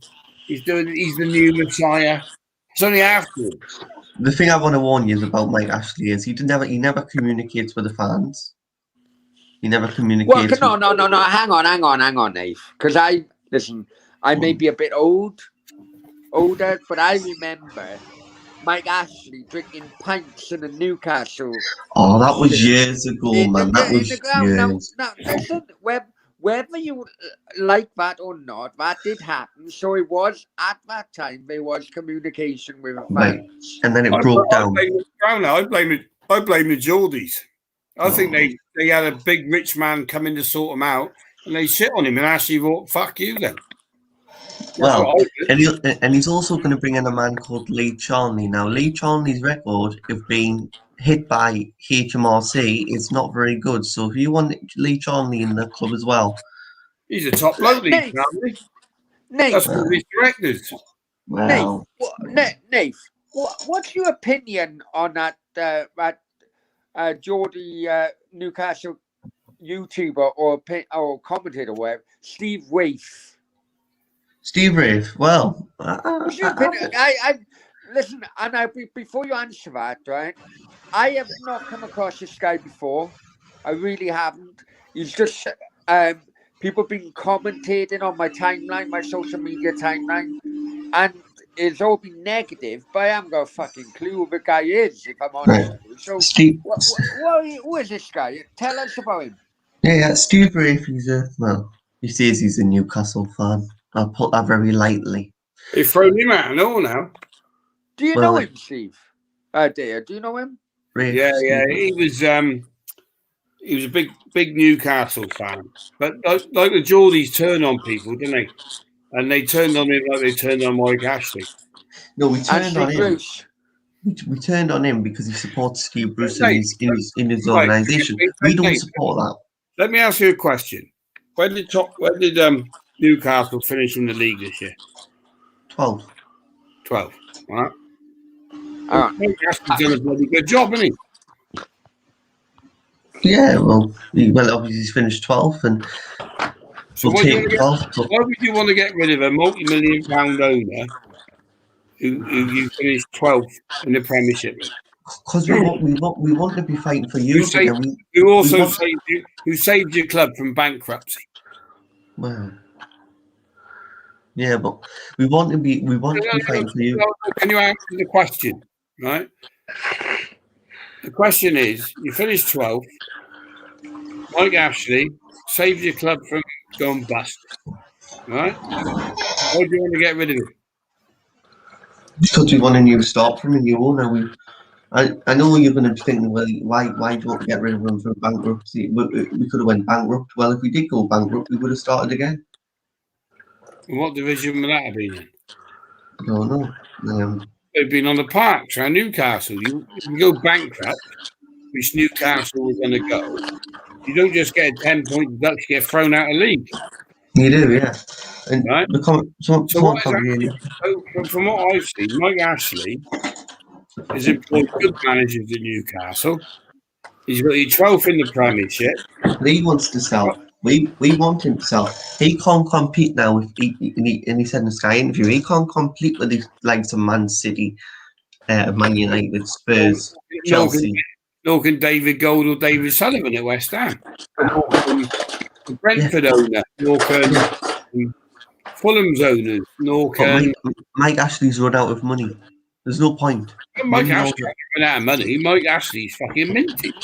Well, Mike Ashley won't spend any more money. Just tell that. No, is it the fact that Mike Ashley's running Newcastle as a business, it isn't good. Keeping it profitable, to stop it going bust again? I would say Mike Ashley's done a great job at Newcastle. Right, anyway, all right, okay. Steve, no,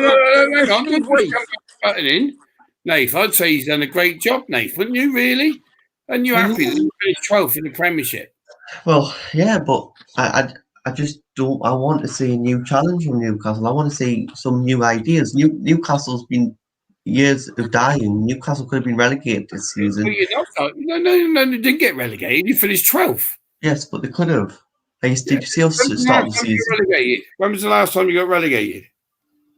2016. That's a long time ago. Yeah, but did you see how we got relegated? We got relegated. I've seen West Ham get relegated, mate, many times. We've seen managers like Steve McLaren. Is it a case, though, of Geordies, right, think they're bigger than what they are? No, it's not. We have club ambitions. Or reminiscing. We don't. Of a reminiscence of Sir John Hall days. No, we're not. We're not doing any of that. We know that's gone. That's in the past. All we want is a club that tries. All we want is a club and players that perform and try the best. That's all we care. You've got a club. You've got a great stadium. You've got a great club. Yeah, you've got a great stadium. You've got a great bunch, great amount of fans. You've got a great manager. You got 12 for the Premiership. Great manager. What do you want? Steve I tell you what, hey, the way they are blowing up Ashley's arse for you, I'd be campaigning for Mike Ashley to become fucking Cardiff owner. Where he's fucking going? Enjoy. If he went, maybe that's. No, but seriously, Brownie, maybe that is the making. If you've got a multi-millionaire, billionaire, which Mike Ashley is, right, which willing to put money in the football clubs and take them on, he'd be good for Cardiff, wouldn't he? Newcastle throw him out, basically, for some Saudi consortium dreaming of winning the Champions League, right? The PIF organisation is going to be called Project Zebra. So that's the name of the take of the bid, is Project Zebra. If you were a Sunderland fan now, right? They said Mike Ashley's going to buy Sunderland. How would Sunderland fans react? Sunderland hate him. So do Newcastle. We all hate him in the North East. He's businesses. So he rolled into Sunderland, took him back to the Premiership, plonked him in 12. Right? Why would Sunderland fans hate him? it's just his I think it's businesses. wasted. And Sunderland fans would probably love him for He's getting back in the just Premier League. I can't tell if Dave's taking a piss. Seven says, agree with Dare. Brentford Clive says, don't blame him for not spending more money. Away fans treat him. I agree with Dare. Right. No. The poor bloke can't even go to a game. The bloke. But to be honest, hang on, I agree with Sam. A football club? I don't know if he's taking a piss. I don't know if he's taking a piss. And hang on. I don't know if he's taking a piss. And also, I don't know whether Brentford Clive and Stefan also taking a piss. I think they are trying to wind you up. Everyone's trying to wind you hang up. On, Brownie. Just think. Go back to your ice cream. Think this through, right? You buy a football club for millions of pounds. You invest in it millions of pounds, and you can't even go and watch the team play because you're going to get fruit thrown at you, abused for being the owner. All we want. Mike Ashley must think, right? What the fuck am I doing here? They don't want me, right? I'll spend all these millions of pounds, right? Yeah. And Newcastle fans throw it back in my face. Right, Let me put a point to you. I can't understand that. So let's get it right. He can't go to his own ground because he's going to get abused, right? He's put the club 12th in the Premiership, where most clubs would die to be. Yeah. And they all hate him. That's like going in the pub, buying everybody around, right? Isn't it? And then throwing beer over you after. It's a question, Nate, right? I know it's if the Saudis did take over and in the first season they finished below 12. Well, then but no, they wouldn't. No. It's going to take a long. It's going to be a building project, and if the Saudis finished below 12, we'd say thanks for. Saudis going to be relegated. But if Saudis get us relegated, then maybe that is what we need to happen. I've said that. What if Saudis say we get relegated? Then we get relegated. Then we'll just build up. If Mike Ashley got you relegated, would you say the same thing? Well, no. Never mind, Mike. Back up. No, because he you've got to look like we've dealt with Mike Ashley for years and years and years now. 14. Would you say Mike Ashley's a successful businessman or a flop? I'd say he's a successful businessman, but he isn't doing it at Newcastle. We need to spend money. He's just acting like it. He's not doing it. Well, okay. So is the club massively in debt? Is the club massively in debt? The club is in debt. It is in debt. I don't know how much by. Is it manageable? It's obviously manageable debt. It wouldn't be a debt. Yeah, it's the Newcastle accounts aren't out yet, so I can't actually go on the Newcastle accounts yet because accounts are only 12 months old, mate. So let's be honest, right? Well, it was 24, really, technically. 24 months, yeah. Technically, it's 24, isn't it? Yeah, admit, right? So the last accounts of Newcastle look quite healthy, manageable debt, managed by Mike Ashley, the successful multi-millionaire businessman. Right? That was true, though, Nate. It is true. Serious? Has he bankrupt the club? No. Have you looked at financial trouble? No. Right? Where have you finished in the Premiership? 12th. No. Right? We've been under HMRC investigation because of money laundering as well. And I don't know if you knew about that. Newcastle under HMR investigation for money laundering. Hey, Nate, but take it from me. Every football clubs are only top football clubs are only bought to money launder, no matter what bloody team you're called. Right, a random question, I know, but it just popped into my head, right, Neff? Yeah. When I was about your age, probably younger, maybe younger, I I don't know if you know the pools coupon, right? But I used to do the pools, right? Me and my dad used to, and you have to fucking think what team would. Anyway, there was a team that came out. Is this team still going? It's called Newcastle Blue Star. Is that still going? Do you remember? It is. Yeah, it is Do still you going. remember Yeah, it is. Newcastle Blue Star. Newcastle Blue Stars is still going. Yeah. What league are they in? The Are they Northeast above League. or below South Shields? No, they're below. Really below. The Northeast League they're in. Oh, Are they racist? Are they racist to Mike Ashley? I don't even know if they care like Ashley, to be honest. The Newcastle Blue Stars are a totally different person to Newcastle. Well, it seems to me you got a multi-million-pound owner who's done everything for your football club, put you 12th in the Premiership, and you've turned on him. You want him out for some foreigners. You ain't got a clue who they are. We do know who they are. Tony Petty. Do you remember Tony Petty? Yeah, Christ. Remember him, Swansea? Oh. You've got to look at it. That's when Nathan should be worried. I got a feeling the Geordies, Newcastle have got a history. Not a big history, but they've got a history. They've never really achieved anything. And because of the amount of people who go to watch them, think they should be Real Madrid. We don't. So you'll turn on every owner. You'll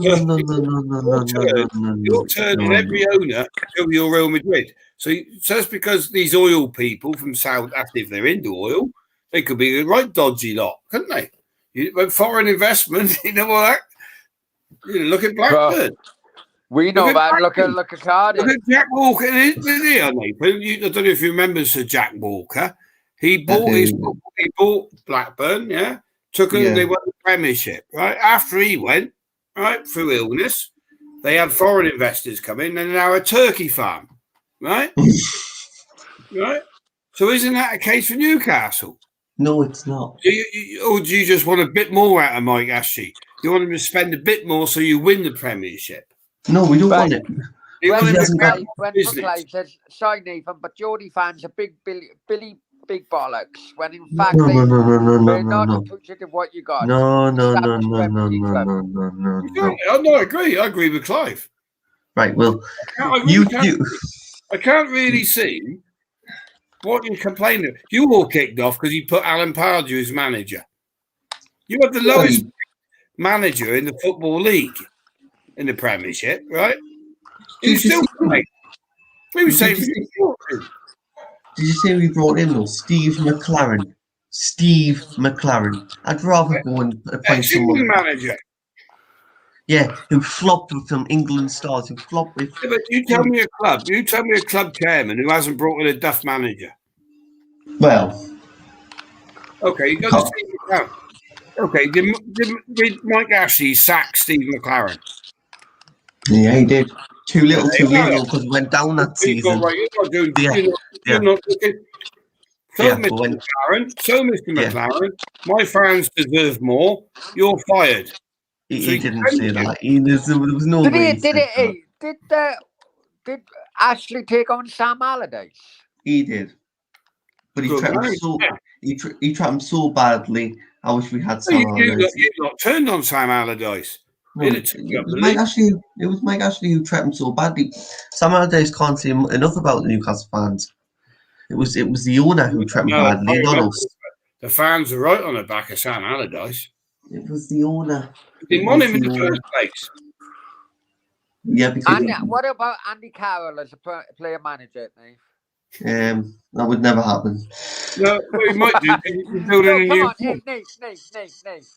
All jokes aside, it's jokes aside. No, it's not jokes aside. Right? What stories can you tell us about Andy Carroll? Well, he used to score a lot of goals for Newcastle. No. I'm on about off-the-field antics. Oh, off-the-field antics. Well, there's a lot of stories you can tell about him. Go on, come on, Nate. Spill the beans on a football Brownie show. Come on. Gets pissed, him. Just gets pissed. That's all you need. No, he gets pissed. So the basically, Newcastle. there's a Nathan watch along after training every fucking night. No, we don't do a watch along. But yeah, Lee Charnley is still at the club, and I can tell you a lot about Lee Charnley. Go on then. Okay, right. Let's get this right. So Lee Charnley. Explain. Start from the beginning because there's viewers on here who will never heard of Lee Charnley. To be honest, I would include myself in that. Yeah. You don't know Lee Charnley. Just you start and explain who he is and tell him what a good job he's done for Newcastle or not. Go on. Right. Lee Charnley is a managing director of Newcastle. He come in with Mike Ashley when Newcastle. Well, he come in after someone got sacked from Newcastle. The previous person got sacked, but he come in really just to be Mike Ashley's yes man. Go and do Mike Ashley's yes stuff. So okay, can I stop you there 1 minute, right? Go on then. So I run a few companies. So if I appoint a chairman as the owner of the company, I expect him to do a fucking good job and do as I want. Yeah, exactly. Yeah. What's the matter with that? So basically, Lee Charnley is supposed to interact with fans. Lee Charnley has a fans forum. Yeah, but only because you don't want to interact with Mike Ashley himself.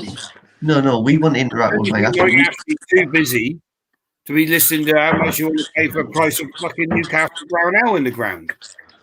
No, well, it's no different to Cardiff City, is it? Vincent Tan owns Cardiff City, but he puts Mehmet Downman in his chairman to do the job. Surely. right.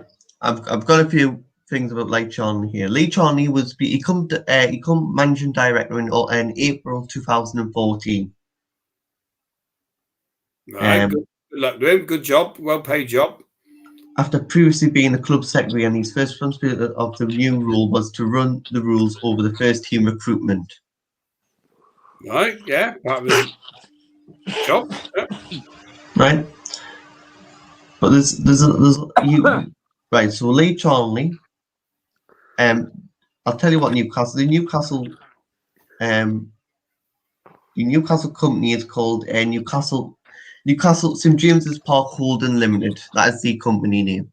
Yeah, nothing wrong with that. Obviously, Lee Charnley was previously arrested by HMRC after there was a West Ham in the same situation about foreign players being bought on the cheap. Don't know if you knew about that, dear. When Newcastle Hang on. Don't know if you heard about that. He was probably fucking part of it, Dave.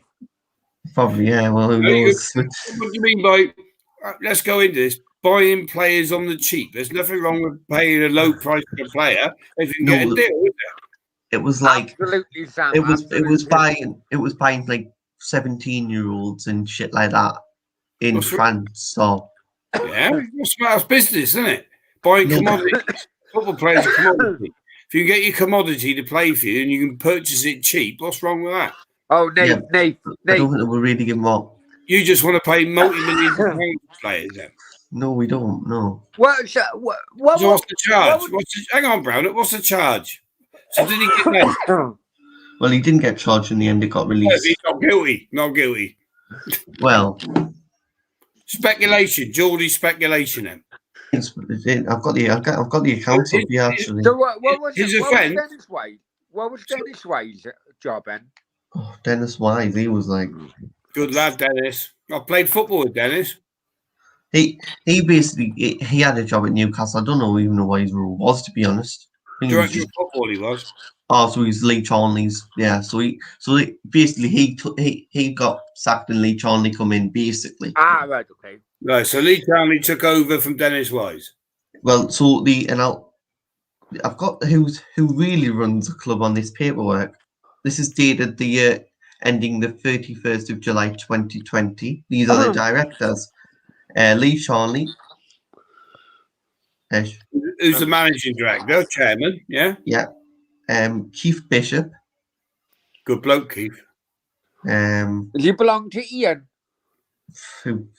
I don't know. I'm tired now. I'm really tired. These were all appointed in 2020. Right. Shulman Mulby, he was one of them. He was appointed. Steve Harper, he was appointed. Yeah, he did big Geordie lad, wasn't he? He was amazing. He was So good he's a in legend. You got a Yes, legend on the board then. Mike Ashton seems to be put the right board in position no. here. No. Let me just go over this one now. Steve McLaren was put on the board when he was manager. Well, makes sense. Good move. Well, okay, we can say that's a good move. Well, as I say in the club, didn't he? He's a manager. That's a good move, that. I wouldn't put a manager on the board. Just in my opinion, I wouldn't put him on the board. But also, Lee Charnley it's not all his fault, to be honest. He's just doing Mike Ashley's job for him, isn't he? Oh, so you just spent 20 minutes slagging off Lee Charnley. No, it's not his fault. He's done a good job. No, I'm not saying that. I'm just saying, is it really? It's not really his job. Really, his fault. He's doing work for. He works for Mike Ashley. Mike Ashley. Yeah, it's Mike Ashley's business. Yeah. Just like I might have my business, and Brownie could be on the board. I wouldn't go that fucking far with Brownie. But I say, Brownie, right, I want you to run Oak Furniture Land Spain, because I'm now in London, right? Running Global 247 News. Huh? So every own business owner. Yeah, Alan Carr was a job. Had a job as well. Do you understand that? Yeah. Yeah, I do. Yeah. Right. So what has Mike Ashley done wrong there? I still don't see. Is it a case that Geordie fans just want Geordie to be in a circle, I should say? No. That's not what they want. No, because you know what? The way it's going, I reckon Geordie fans would prefer fucking Raoul fucking Moat as a fucking the owner of the bloody just because he was Geordie. And then fucking Gaza can come along with his fishing rod, and then fucking Gaza can come on with his fishing rod and his 4 cans of lager, and bloody, just no. I don't know. It's like some teams' fans can't distinguish the difference between a football club and a business, and that can be to the detriment of the club as a whole. You got to. If I was a football fan of Newcastle, and we finished 12th in the Premiership again, when did you finish the season before? 18th, wasn't something around there. So survived. Well done. Progress. Eh? Progress. Well, progress. 18th to 12th. That's great progress. That's nearly as good as Keegan Moyes. That's like a 30% 30% better off, isn't it? 30. Yeah. Look at all that money extra come 12th in the Premiership. That's big dough between the difference between 18th and thing. There's a big difference between I can't see what they want him out. difference between Joe Linton and bloody I would go as far as saying they only want him out because he's a southerner. No, we're not being thingy about that now. Come on. We're not wanting him out because he's a southerner. He wants out, we want him out. He wants out because you turned on him. No. Like Brownie pointed out, he was having beers in the pub with your fans a few years ago. What, in 2008 when he first took the club over? Yeah. We hear about that, right? Okay. The breakdown in communication was I once he sacked Chris Hughton, superb manager. Superb. Did really well for Newcastle. What's Chris Hughton done since? But that's a good point, Stefan. Problem is Newcastle are a big club in Newcastle. That's why I mentioned about Newcastle Blues. We sacked Chris Hughton. Chris Hughton, he's got sacked in Newcastle. I know Cardiff City interviewed him, and he turned up 20 minutes late for his manager's interview, right? And then didn't bring half the data with him that he wanted to run with in the interview, and it was the biggest joke going. And what is Chris Hughton? And I like Chris Hughton. He obviously played for West Ham. And what's he done in football since? Well, he hasn't had a chance, has he, really? Where is he now? Oh, come on. No, it's Brighton, Forest. He got relegated, didn't he? Well, yeah, but did he have... He made the right decision there then, didn't he? He may have been shite over the rest of the club, but if he hadn't been sacked from Newcastle, I'm sure he would have been good. He would have made miracles at Newcastle. Cheddars is in the chat. Hi, Cheddars. Cheddars. Newcastle's lowest position since promotion is 13th. There you go. And who finished 13th? Surely it's your man Rafa Benitez, isn't it? He did, yeah, but Rafa, right? Ah! So basically, Rafa finished the lowest point. Cheddars, you got it, my son? Right, let me talk about this, right? Fair play at Brighton, you've done a great job. I would say Poyet done a better job. Oh, fuck off, Poyet, really? I just go for a pee why Nathan forgets his ending gather and tries to explain, takes 2 minutes to tell us all to the world on YouTube. They can go for a pee. I'm going to eat my second chicken tikka slice, so you got the floor all to yourself. Go on. Okay, right. So, yes, Rafa Benitez did finish 13th after promotion, but how much was he given? Let's have a look at how much he was given there. Oh, I'm going to pull that up, actually. Don't think he was given much. But yeah, we got promoted. Yeah, championship, won it final day. Brilliant scenes. I was there. What scenes it was on the final day for Newcastle. We won. Brilliant. Then you expect the club after relegation to build on. Right. So you expect to get players in. We didn't get many players in. We got left with bare bones, and Rafa did say that. Rafa said the bare bones of this squad. We can't do much of it. Rafa wants to be a manager of success. Manager of success. So he wants to have in the later rounds of the cup. Steve Bruce got beat off Brentford in the cup. Come on, you can't be getting beat off Brentford. And no offense to Brentford. Now because we got Brentford Clive in the chat. Yes, we know. Yeah, no offense to Brentford, but Newcastle should have beat them. No offense. Right. What's your Steve Waif? What? You should get him on, Brownie, for a podcast. I'm intrigued. Nate. I don't know who this guy is. Well, just I've had comments on my timeline, people slagging him off. So who is he? What's he to Newcastle and all that? Well, he obviously has a fan channel. Pro Mike Ashley, pro this, pro that. But he basically says that the Saudis are going to run the club into the ground, which they're not. Because I am a supporters. Because we Newcastle fans, I'm on the supporters trust called NUSC. Newcastle Supporters Club is NUSC, and basically. You're in a supporters trust. No, hang on. Let him talk for a minute, because I want to. Honestly, I'm intrigued. You're just about one broadcaster, basically. But go on. Yeah, so Steve Rafe, he talks about Newcastle. He gives his opinion. He thought the takeover was going to be run into the ground. He thought this takeover is not real. Well, we proved it was real, because he said these Saudis aren't going to buy Newcastle. Yeah. No, they didn't, because the Premier League blocked it, and I'll tell you why the Premier League blocked it. Yeah, okay. The piracy issue was of it was Saudi net. It was a box. It was between Qatar and Saudi. Yeah. I know that. It's with beIN Sports. Yeah, beIN Sports. So Qatar and Saudi. So you've got a person called for Qatar. What's it called? Name of the fucking person.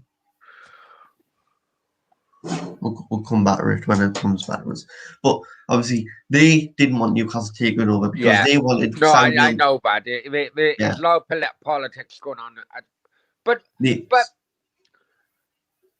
is he being paid by Ashley, you think? What, Steve Reeve? Yeah. Probably is. I wouldn't be surprised. Mike Ashley's done, well, big allegation, but I think he is. Yeah. And if Mike Ashley is bloody watching this, this channel is not called fucking Football with Brownie. No, Sorry, literally. go on, Nate. Yeah, Mike, if you are watching, Nathan doesn't like you, mate. He doesn't. He's not. I'm just speaking. Just in case Mike Ashley's watching, I got a message for him. Mike, if you are watching, Nathan here, he's not grateful that you finished 12th in the Premiership. He's not grateful for all the millions you've invested into the football club. He doesn't want you to turn up at the ground, although you own it, right?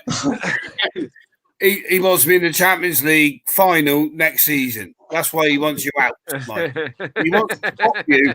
He wants to swap you for a couple of Saudi Arabians coming in on their shining night horses, right from the desert, who he got no clue who they are, but thinks they're the saviours to put him in the Champions League. We're not saying. Anyway, Mike, we're not saying. Literally, if Mike is watching, come on the channel. Come on the channel and explain why. Hey, Nate, believe me, yeah, believe me, and I'm quite happy you say this because I got proof, right? Mike Ashley never in. I done recruitment for 20 years, right? I've probably been emailing Mike Ashley for the last 15 of them 20 years to try and supply him with warehouse fucking staff for fucking in Sports Direct warehouses. He's never fucking responded to me. So he's very unlikely to come on to a response of Football Brownie. Do you know what I mean? I'm sure if he can, we'll come on and we'll have a chat. But yeah. I'm hoping and we can go in Sports Direct. Can I ask you something, Nate? If you go in Sports Direct, Nathan, and buy a pair of trainers, do you expect Mike Ashley to measure your feet? No, obviously he's the owner. What would you fucking do? There we are then. Same for Newcastle, isn't it? Same for the football club. It's not. Mike Ashley needs to be more communication with the fans. We need to have. He's got Les Cherney to do that. But he's a pillock anyways. He doesn't know what he's got. Come down to the social club and have a chat with you every Monday night. Hey, come on. Or down the workers' club. They're going to come in their sheets and they're going to come in the fucking workman's club. Sit there and go, oh, who do you think we should buy, lads? Fucking wait up, mate. No. Yeah, let me speak about this. You don't want us to buy fucking Gareth Bale. You want it? Oh, I'm just using it. But no. Gareth Bale wouldn't be doing enough. Can you see him there? With their 2 bottles of Nuki Brown Ale, right? You want to buy them, lads? Right? Come on. No. We don't expect that. Ashley's a wanker. He only got you to 12th. We want to go to win the league this year. Do you want us to buy? Right. No. Yeah. You're getting a bit too ahead of yourself then. What world are you living in? I'm not living. Well, what? Right. Let me break this down to you. Right. All we want is communication, even if it was just. You get it from Les Cherney.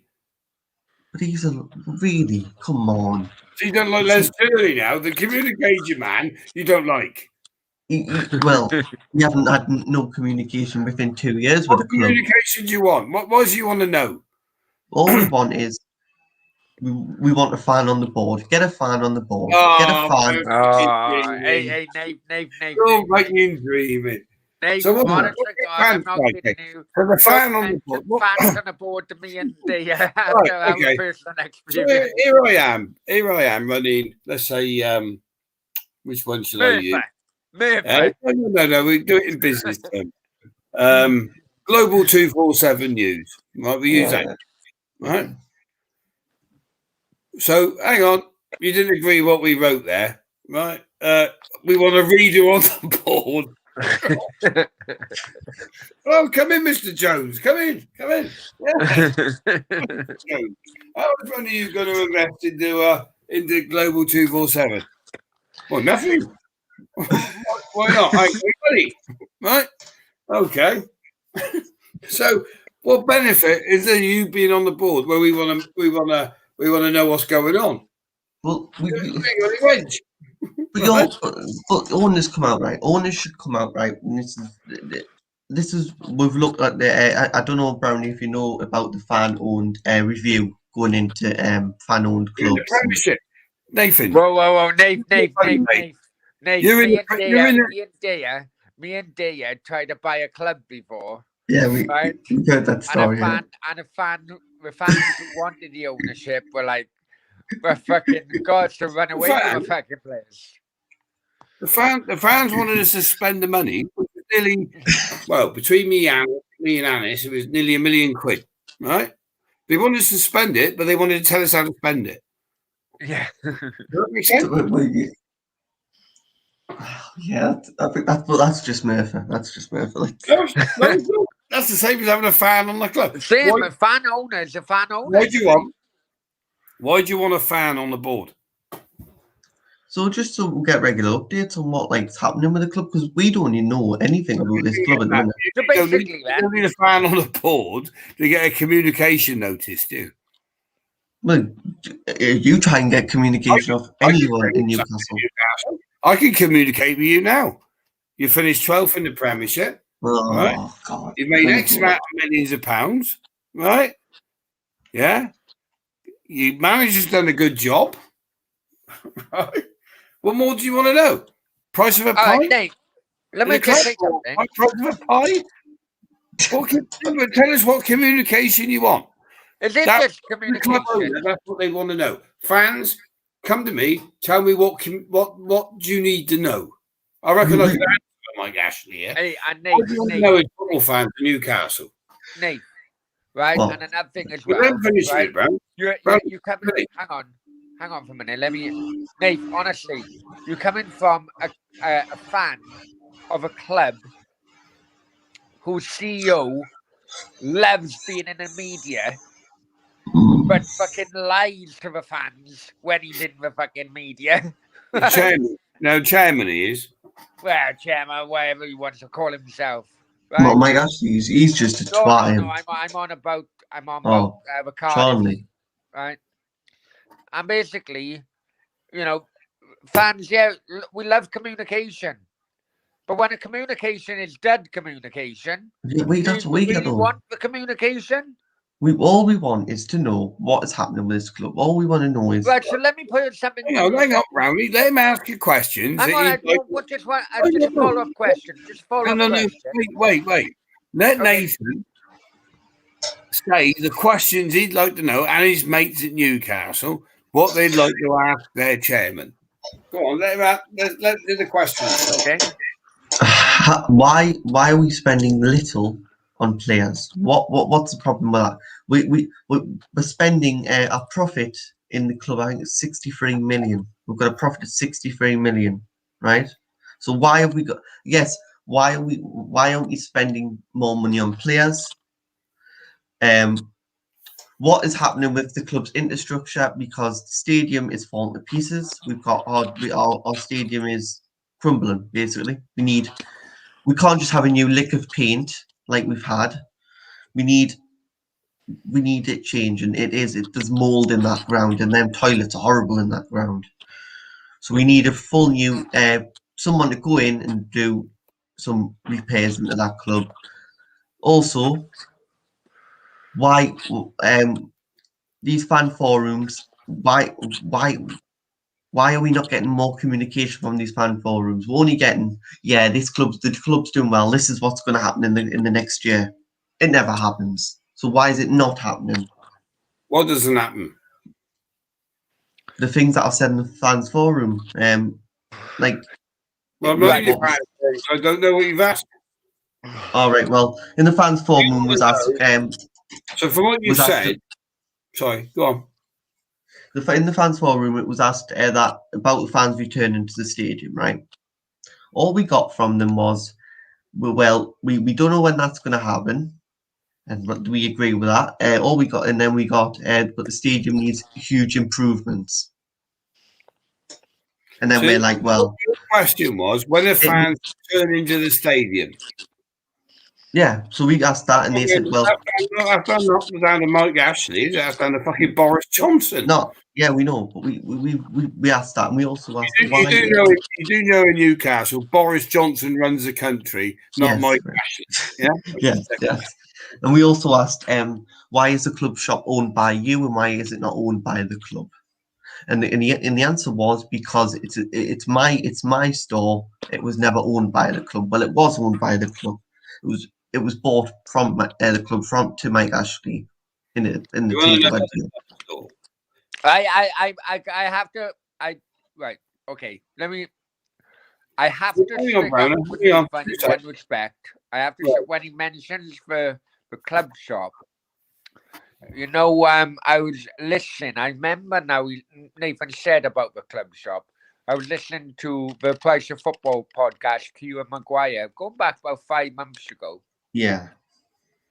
And they were talking about the ownership because of the Saudi kind of thing. And even he said, you know, he's been in football finance for many, many years, and he's never seen a football club broken down in so many individual businesses than they are at Newcastle. Because, Steve, you know what it's like. It's the Newcastle Club Shop Limited, you know, Newcastle fucking Catering Limited. Yeah, it's so many. Honestly, even Kieran Maguire said, and I have to. Even he said he's never seen a club broken down in so many little smaller businesses. Well, Newcastle. My answer to that would be, tax reasons. No, not just tax, not at all. Because you can't get away from corporation tax and so forth. But what I would actually say there is it's quite evident, right? According to Nathan, the club made £63 million of profit. Yeah, right, profit. So breaking all your distributions of your business into different companies, you're monitoring how well all those companies are doing. So the club shop's doing these targets, this one's doing these targets, the catering's doing this targets, and it all helps make that 63 million. Oh, come on, Steve. No, you know yourself. You could as long as you got a good auditor and good accountant, you know yourself. You could do that under one umbrella. You could. No. Yes, you can. If you have a club to do it, Mike Ashley's obviously not doing anything wrong. Just want to say, Ray Anderson, hi Ray, hope you're well. Wait, this is live. What time is it there? It's actually 3:45 in the UK. Ray, I know you're in Jamaica, so I hope you're well. And even Ray was saying, wow, he was just going to bed. And he's he's hours ahead of us. Do you know what I mean? Or behind us, sorry. St. James's Park looks amazing. St. James's Park looks amazing. You know what, Stefan? It needs a lick of paint, though. The fans are moaning. No. But Old Trafford is apparently it's degrading like fuck because it's been. So say the fans again. We haven't been there, so we don't know. No. It's been photographed. It's quite well publicised, really, how bad Old Trafford actually is. So, as soon as I get back in the stadium, St. James's Park, what's the matter with them? Well, what's right with them? Well, can you have a shit? Can you have a piss? Yeah, but it's there's mold. The toilet seat's not warm enough, or what? I know you're up north. No, there's mold. It's that the whole fucking infrastructure in there is just moldy. It's horrible. It's it's vile. What I've heard about Old Trafford, and maybe it's similar. The wiring. The wiring. They got the wiring. It's just apparently totally old, especially one side. I think it's South Stand. I think, or Stratford End. Is rat infested actually, and it's happens on a quite regular basis. Yeah, you say that, but Clive's quite right. Old Trafford was the best place to watch England when Wembley was being built. And I've been to Old Trafford since then. No problem at all. So is it mini moaning football fans again? No, it's not. Right, well, with Old Trafford, it's the Glazers not investing. Honestly, the anti-Glazer mob. The anti-Glazer mob would like you to hear that. You haven't been there to see it for yourself. Well, Tifo football. I wouldn't call Tifo football anti-Glazer. Right? I wouldn't call Tifo football anti-Glazer. You probably don't know who Tifo football are. Right. No. I agree with Clive. Last time I went to Old Trafford to watch West Ham, right, this is only, 4 years ago, it was immaculate at Old Trafford. And like Clive said, Old Trafford was the best place to watch England when Wembley was. Yeah, okay. Yes. Well, how long? Let's not go to Man United. How long are we talking? How long are we talking now when Wembley was being built? You're talking 15. No. 15 years. I just said, you don't listen. I went 3-4 years ago, and there was nothing wrong with Old Trafford, right? Right. Anyway, we're not talking about Man United. We're talking about Newcastle and the mold in their toilet. So you can go in, you can have a shit, but the walls are a bit mouldy. So that's Mike Ashley's fault, right? Right? He's made a £63 million gross. Was that gross profit or net profit or pre-tax? You know, it was gross profit. Yeah, that's a big difference. Gross profit to net profit is a totally different thing. If you understand how that works, yeah. Yeah. Okay, players. Well, he bought players. He finished 12th in the Premiership. Don't moan about that, right? But we haven't for that. Right. Yeah, but we haven't. We're not spending the money where it's needing to go. Like the stadium needs a full new. No. Restructure. Players. We're on players a minute. We've done it toilets. We've done the clean mould off a wall. If you fans are so interested in getting involved with your club, why don't you go with some squeegees and probably wipe it off? Well, yeah, could do, but that would do it. You need on a board. Why can't you start with being the cleaning company? Right? So your players you're moaning about, no investment in players, but you don't finish 12th in the Premiership. Hey, Nathan's clean along. I tell you what, I can see that fucking picking up. Yeah, Nathan's cling along goes to clean along. Right? Fan forums don't tell you enough how the toilets are dealt with. Well, we've just answered that one. And your club store, I wouldn't want a Rangers shirt sold in my club store, but apparently he owns a store. Right, well, come on. It's a club too young shop. to know what grounds are like in the 80s. Proper shit. No, you've never been to Ninian Park, for fuck's sake. You didn't even have a roof to go and have a piss. Club shop. So that means it has club shirts, club merchandise, club this, club that. It doesn't have Rangers, Celtic, Manchester United, Man City, Liverpool. Yeah, but so what are you saying? It was a Sports Direct shop? Yeah. It should just be owned by the club. So then, as the owner of Newcastle, I would say to you is, my company Sports Direct has put you 12th in the Premier League. Please allow me to have it's not really a club shop, is it? Yeah, but if Mike Ashley didn't own Sports Direct, right? We'd have a club shop. He could have invested all he has into you as a club to make you as successful as you are. Well, I wouldn't say we're that successful. So you actually haven't got a club shop as a normal club. You've got a Sports Direct, is what you're saying. Yeah, but we need a club shop. You can't just... So what does it say outside? Just give me. Does it say Sports Direct or does it say Newcastle Club Shop? Newcastle Club Shop. Right. Okay. And you got a Sports Direct gear in there. Yeah. So that's the biggest beef that Newcastle fans have got. Is St James's Park? Nathan, is St James's Park still officially called Sports Direct Stadium or whatever? No, it's called St James's Park. He did do the naming rights. Yeah, he did. Yeah, he listened to the fans though. They complained, so he took it on board and put it back in St James's Park. Because the fans again didn't agree. Well, Cost them no. a little bit of sponsorship. Stefan said 80's grounds were fucking grim. They were really. Brentford Clyde, like Ninian Park, proper ground, real edge to it. An Iraqi refugee hideout looks better than a wretch. I rather the tales of the 80s. No, yes, I agree. I tell you what was shithole as well, and that was rat infested, was the old Molyneux. Yeah, it was. Yeah. But most grounds were, weren't they? Yeah. But the snowflakes today now, they want to go into St James's Park. They want a seat warmer for when they have a shit. Right?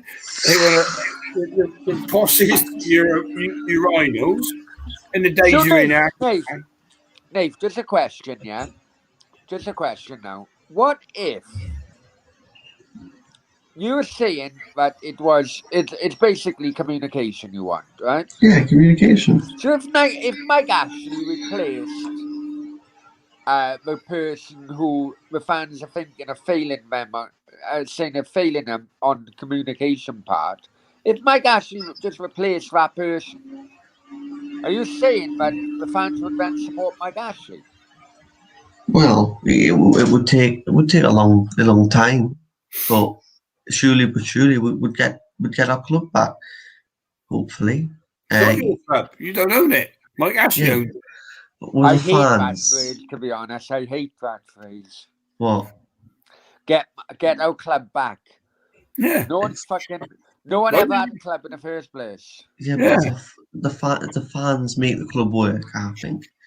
Fans support the club and make the club work. So if you have got no fans, then the club don't work. So why don't if you're about the supporters trust, why don't all your how many you get in Newcastle? Got to have 100,000 fans, 200,000 fans, isn't you? Oh, big jolly club. You're talking fucking millions when it comes to Newcastle. 52,000 fans. Yeah, 52 in the ground. Then how many Newcastle supporters all over the world? Millions, yeah? Millions, yeah. Buy the club yourselves, yeah? Well, that's what we're trying to do. Set your trust up. Well, not trying. Set your trust up, call your punters in, get all the investment in, and buy Mike Ashley out. Hang on 1 second. Well, we are.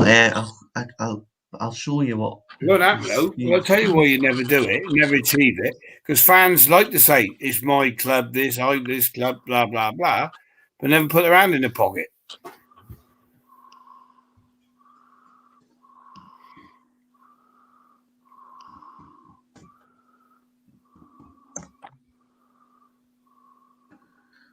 We'd rather we put the money in the club if we could. Like, I think, what was it? Newcastle Supporters Club. I think we spent. Right, tell you what, I just looked now. Hang on, let me finish. Hang on, he's got some top info coming here, Brownie. This show's getting unprofessional again.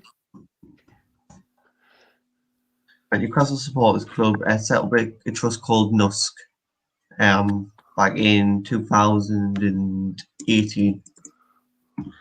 It was the previous supporters club weren't working, so we worked with a foundation, Newcastle Foundation. Which is the first one didn't work. You had a new one. At least it works under Mike Ashley. No, well, that's what I didn't. So you had a trust. That's not. Now you're on your second trust. And how much money have they raised to buy the club? Well, there's a fund going now. I'm trying to find it. You're trying to buy a club that makes 63 million gross profit. There we go. Brownie, I'll just share my screen. All right. Let's get the show you the supporters club. Ready? Yeah, I am. Okay. There you go. Right, so this is Newcastle's supporters club. The 1992 pledge. This is the pledge. This club is our club, right? Well, it's not. It's Mike Ashley's club. But go on. Well, this is how many people have pledged so far. Right. Let's see the money. Let's see the numbers. There's the numbers. Where? There. Can you expand it there for me? I'm struggling to see it as well. There's no figures here. Yeah, I'm trying to find out where my account. I've got an account, but I don't really. Right, so Will you have to accept the cookies for it to move? what cookies? Where? That big thing says I agree. Oh my! Well, not you see you on a transfer deal with him into Milan. So basically, right. Right. So how much money they got? Straight down It to the doesn't numbers. say. Bullshit is them. It's not. So you just got a group of fans in a trust. Oh, donating 10p. No, we're not. No, we've had people donate a lot of money. Go on, then. Let's see the figures. Let's see the numbers. Oh, there. It's like Dragon's Den, isn't it? That's how much has been pounds. That's how much has been pledged. What? Yeah. This is the number there. Where? 100 Where? Oh, you're on a why am I on a totally different screen? Right, about us. Who are we? We know who you are. You're a bunch of moaning Geordies. You think you want to buy your own up. Right? And you got your toilets aren't very good. I have to share my screen.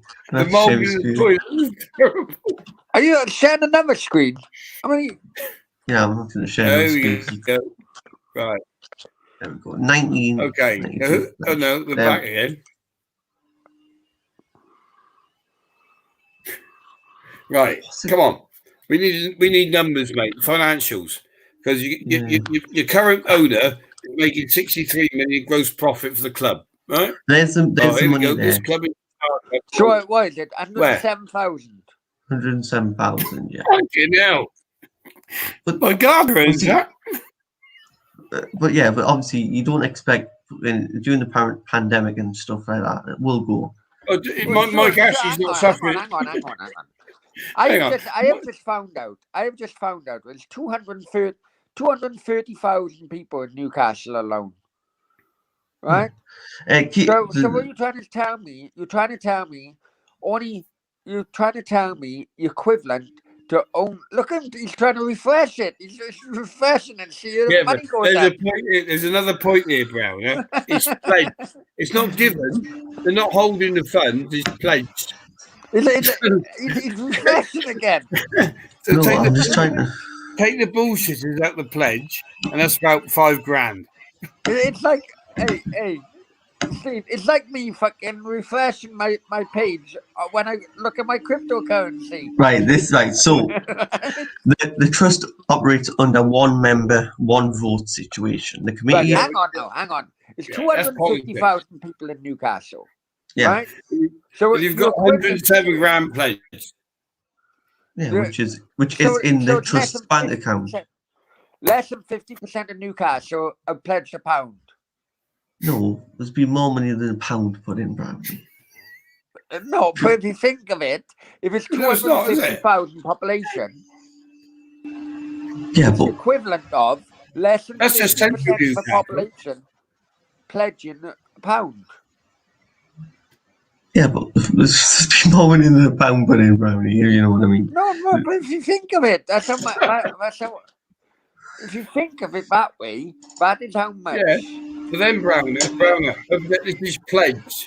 So anybody can pledge, can't they? It's like a charity, Bob Geldof. Yeah, I'll pledge 20 quid. But when it comes to paying, 50% will pay. Yeah. You can it's drop paid. That it is paid. It's in the trust's bank account, basically. But that's not what pledge means. So your trust don't know what they're talking about then. No. Right, it's pledged. So you say you pledge this, like it's a direct debit, so it goes out like that as a pledge. It's your direct debit pledged. It can't be direct debit. Direct debit goes every month.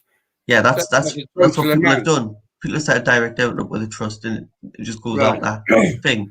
So who's holding this 107 grand then? It's Who's the treasurer? I don't know who the Bob treasurer Geldof is. should host 2 nights. It's someone at the supporters club. I don't know who.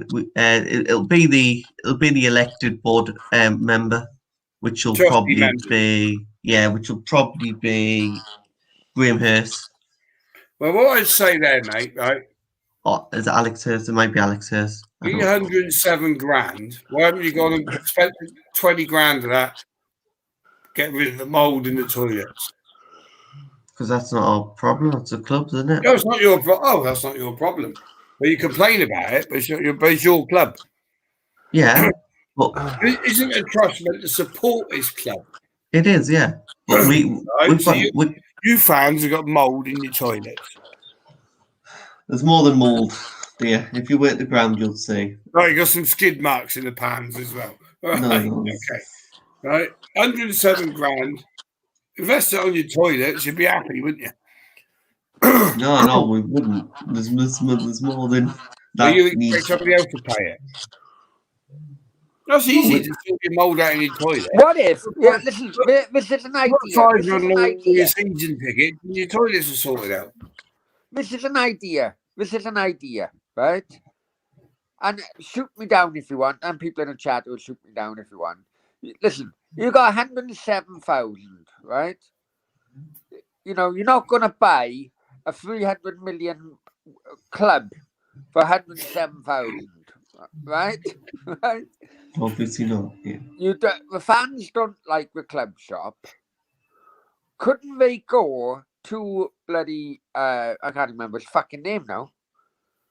The owner. What's his name? Mike Ashley. Couldn't they go to Mike Ashley and say, right, listen, we don't like, right, it's a separate company, right, Newcastle United Football Club. We don't like the things you sell in the club shop. Could we therefore rent the club shop off you and stock up our own stock? Well, no, you can't, can he? Because Mike Ashley's going to turn around and say, you've only got 107 grand, but you ain't got enough to pay the year's rent. Well, I would thought 107 grand would bloody... Well, at any rate. Huh? For rent. At any rate.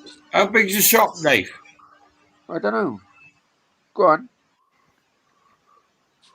They haven't got enough money to do that. No, but I think what I'm trying to think. What they've got, because Sam doesn't Brownie, the way he wins. I'm just they've got enough money there, Browner. Yeah, but that's not going to work. They've got enough money there to maintain the toilets for 3 years. Yeah, toilets. That's it. The whole ground's crumbling. You're going to have a whole new infrastructure in that ground. So how much is that going to cost you? As an outsider looking in, Nate, right? It can't be crumbling, It also does come across. Health and safety will allow you fans in the ground if the ground wasn't stable to watch a football match. Well, it is, but you can. I wish I could show you pictures. Well, if the paint's flaking, get a few local painter and decorators in. You've got 107 grand there. Take 20 grand out of that. You've got to paint the ground. Or as an outsider looking in, right? It also tells me, Nate, that for a population of 250,000 and many more Newcastle fans that don't live in the Newcastle area, it also tells me that this fans forum, or whatever you want to call it, isn't attracting supporters. Right. This pledge scheme's only just started, Brownie. How long ago? You said 2018. No, this was the supporters club. There's more members than that. There's more members than that. I can tell you that. Where's that? Well, who told you that? Because we've got no documentation for that. Click on the About Us. Surely it would be a set update on About Us, wouldn't it?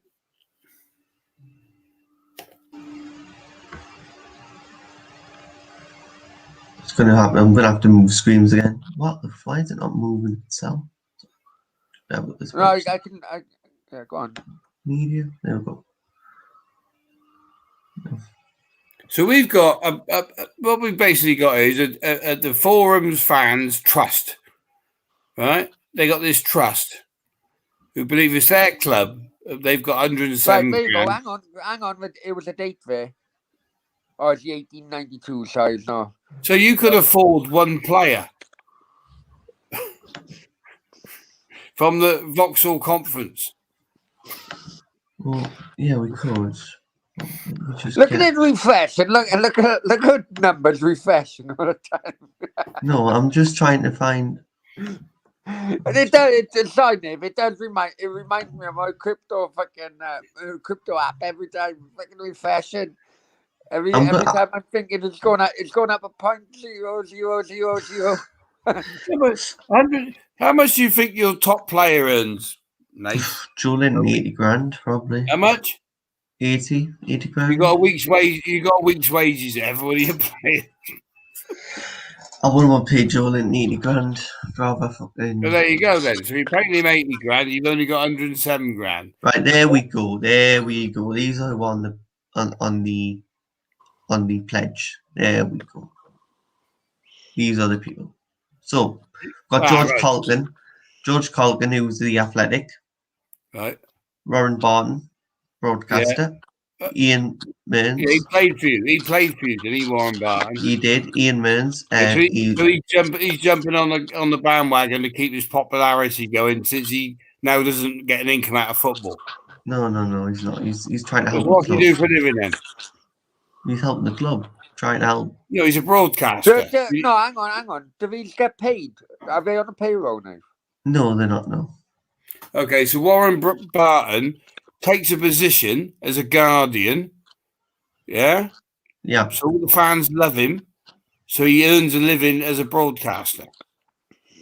So he's milking the fans. Now he ain't got a footballer's income anymore. And well, no, not really. He's trying to help. Yeah, no, that's a fact, mate. That's how they do it. Who's the next one? An MP. Oh, fucking hell. He'd probably get Ian Mearns, MP Gateshead. Well, he's an MP. Does it all, doesn't it? Yeah, but he's popularity. He wants the votes next time the votes come out of government. No. He'd rather. We don't want votes. He talks about Newcastle in Parliament. He's the only fucking voice. Yeah, he's a politician, mate. They're full of shit. They all have their own agendas. Mike Ashley's a businessman who's put your football club 12th in the Premiership, spending millions and millions of pounds, running it correctly and professionally and properly, so you got no fear of going bust. Well, they have to. Right, so you've got more support than an MP. The pledge scheme, the money cannot leave the trust bank account without the agree of the group people.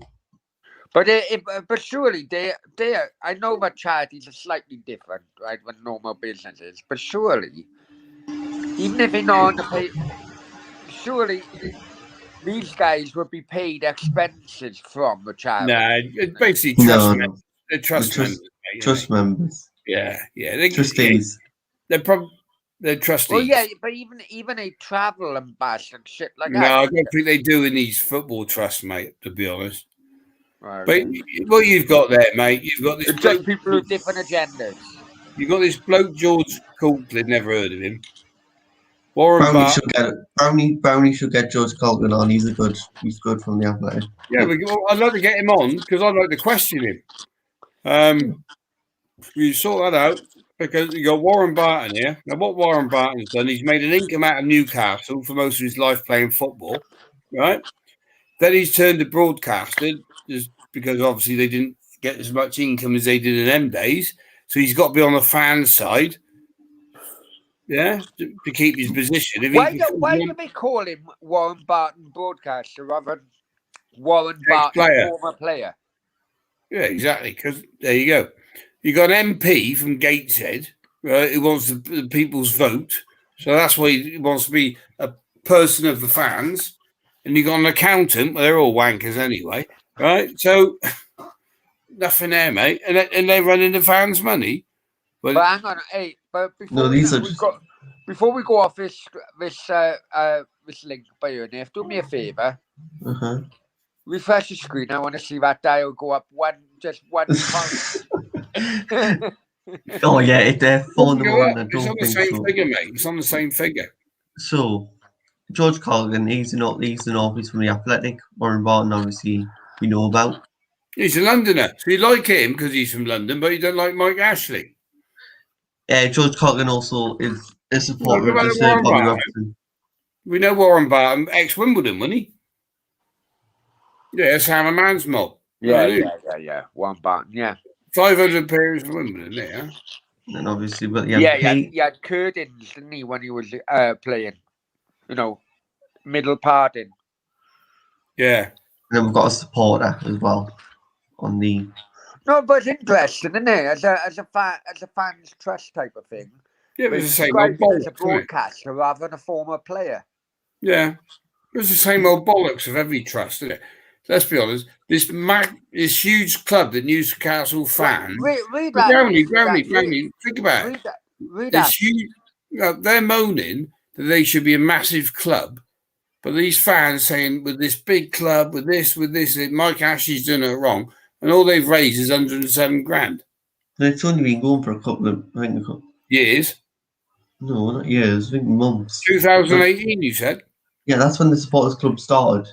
This pledge scheme only started this year. Oh, so you skint till now, then? No, the supporters club obviously had to build up members. So obviously it's just started the pledge scheme because we try to get communication with the club. Once we knew the Saudi takeover was happening and everything was happening with that, the Saudis wanted a fan on board. So the supporters club wanted to obviously go into go in and talk to the new owners. So you're telling me the Saudis agreed to have a fan on the board, yeah? Well, that's what they're saying, yeah. Who told you that? That was, Amanda Stabley should come on to the supporters trust too. I viewed that as well, Steve, to be honest. I viewed that. So which fan do you think it would be then? What fan do you think it would be? It would obviously be somebody who tell you it'd be now, mate. It'd be one of those four. No, it won't be. It'll be someone who is duly elected, which there's elections each year, and it'll be either one fan in Newcastle Football Club that has 54,000 fans go to a home game. One fan's going to make a difference. Is it being on the board? Well, no. At least we'll get communication, but we'll also get. You don't have to tell him anything anyway if he's on the board. I remember a few weeks ago, Alan Sugar was on Talk Sport, and we were on about the fans going against what's his name, the Tottenham owner. What, Daniel Levy? Yeah. Levy, yeah. And Alan Sugar saying the problem with fans going on, because they had that conversation, problem with fans going on the board is that nowadays with Tottenham's new ground, you got 60,000 different opinions. True, it is. But obviously, he will be. Obviously, we've got the supporters group. We've got groups where a different group works on a different thing during the sports club. Right. I don't believe any of this. I think my personal view is Newcastle fans should think themselves lucky, right? And as they say on Dragon's Den, it's 4 o'clock in the morning. I'm out. Yeah, hey, I know. I'm the same. It's 4 hours we've been on this. Yeah. It was interesting. In all fairness, it's only now. In all fairness to everybody, it's only now gone into single figures in the last couple of minutes of people watching. All I say is as well, right? Get George Corklin on. Let's go back up now, for fuck's sake. Get George Corklin on the show, right? Yeah, bring him on for Darren Brownie. We'll rip him a fucking back. No, you've got to be nice. We've got to be nice, haven't we? Yeah, right. I've got to know how to handle a meeting there, Nathan. But I'll tell you what, I'll pull his pants down, mate, because he's chatting shit. I'll get in touch, see what we can do. Yeah. I'm sorry to hear. I am sorry to hear you've got mould on your toilet walls. And a couple of walls need a lick of paint. The crumbly bacon is not quite crumbly, is it really? Just wait. Right.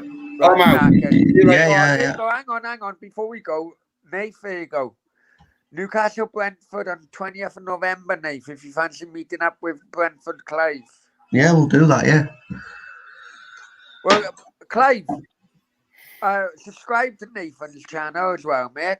Because Nathan, you're doing like a roundup and stuff as the season goes on, isn't it? I am, yeah. I'm going to get you on at the end of July. Also, I'll get you on as well, because Newcastle play West Ham, don't they, on the first game of the season? Yeah. Don't worry about it. You on and we'll... Yeah. Is it home or away? It is home, Newcastle. So... I'll come and inspect your toilets. You can if you want. Get out what the away side's like, but fucking it probably has been even worse. So enjoy the away. I'll inspect your toilets, mate. All right, listen, guys. I'm absolutely shattered. I'm shattered. I'm not feeling as bad. I think it's because since I come home, I've woken up. Second wind. Oh yeah, I think so. I'm awake. So. I'm awake all night now. Well, all morning now. What you doing Nath cast now, then? Probably. Oh fuck that. No, I gotta go, lads. Yeah, I gotta go. Get to bed. I'm off. Guys, thank you ever so much. I'm out. See you tomorrow. Daily. Are we doing the roundup tomorrow night? Right, he's gone. Are you on daily roundup? Yes, daily roundup. Yeah. Who do you fancy as well for tomorrow's game, Nate? I think Netherlands will win, and I think Belgium will win as well. Well, I'm going for the opposite. I'm going for Czech Republic to beat Holland, and I'm going Portugal to beat Belgium. Ooh. Oh well, we'll have a look at that. Yeah, right, Nate. I gotta go, man. You know what? I normally talk to you about everything, as well, but I'm literally so tired. So tired. Guys, thank you very much in the chat. See you all tomorrow. Take care. See you tomorrow. Bye.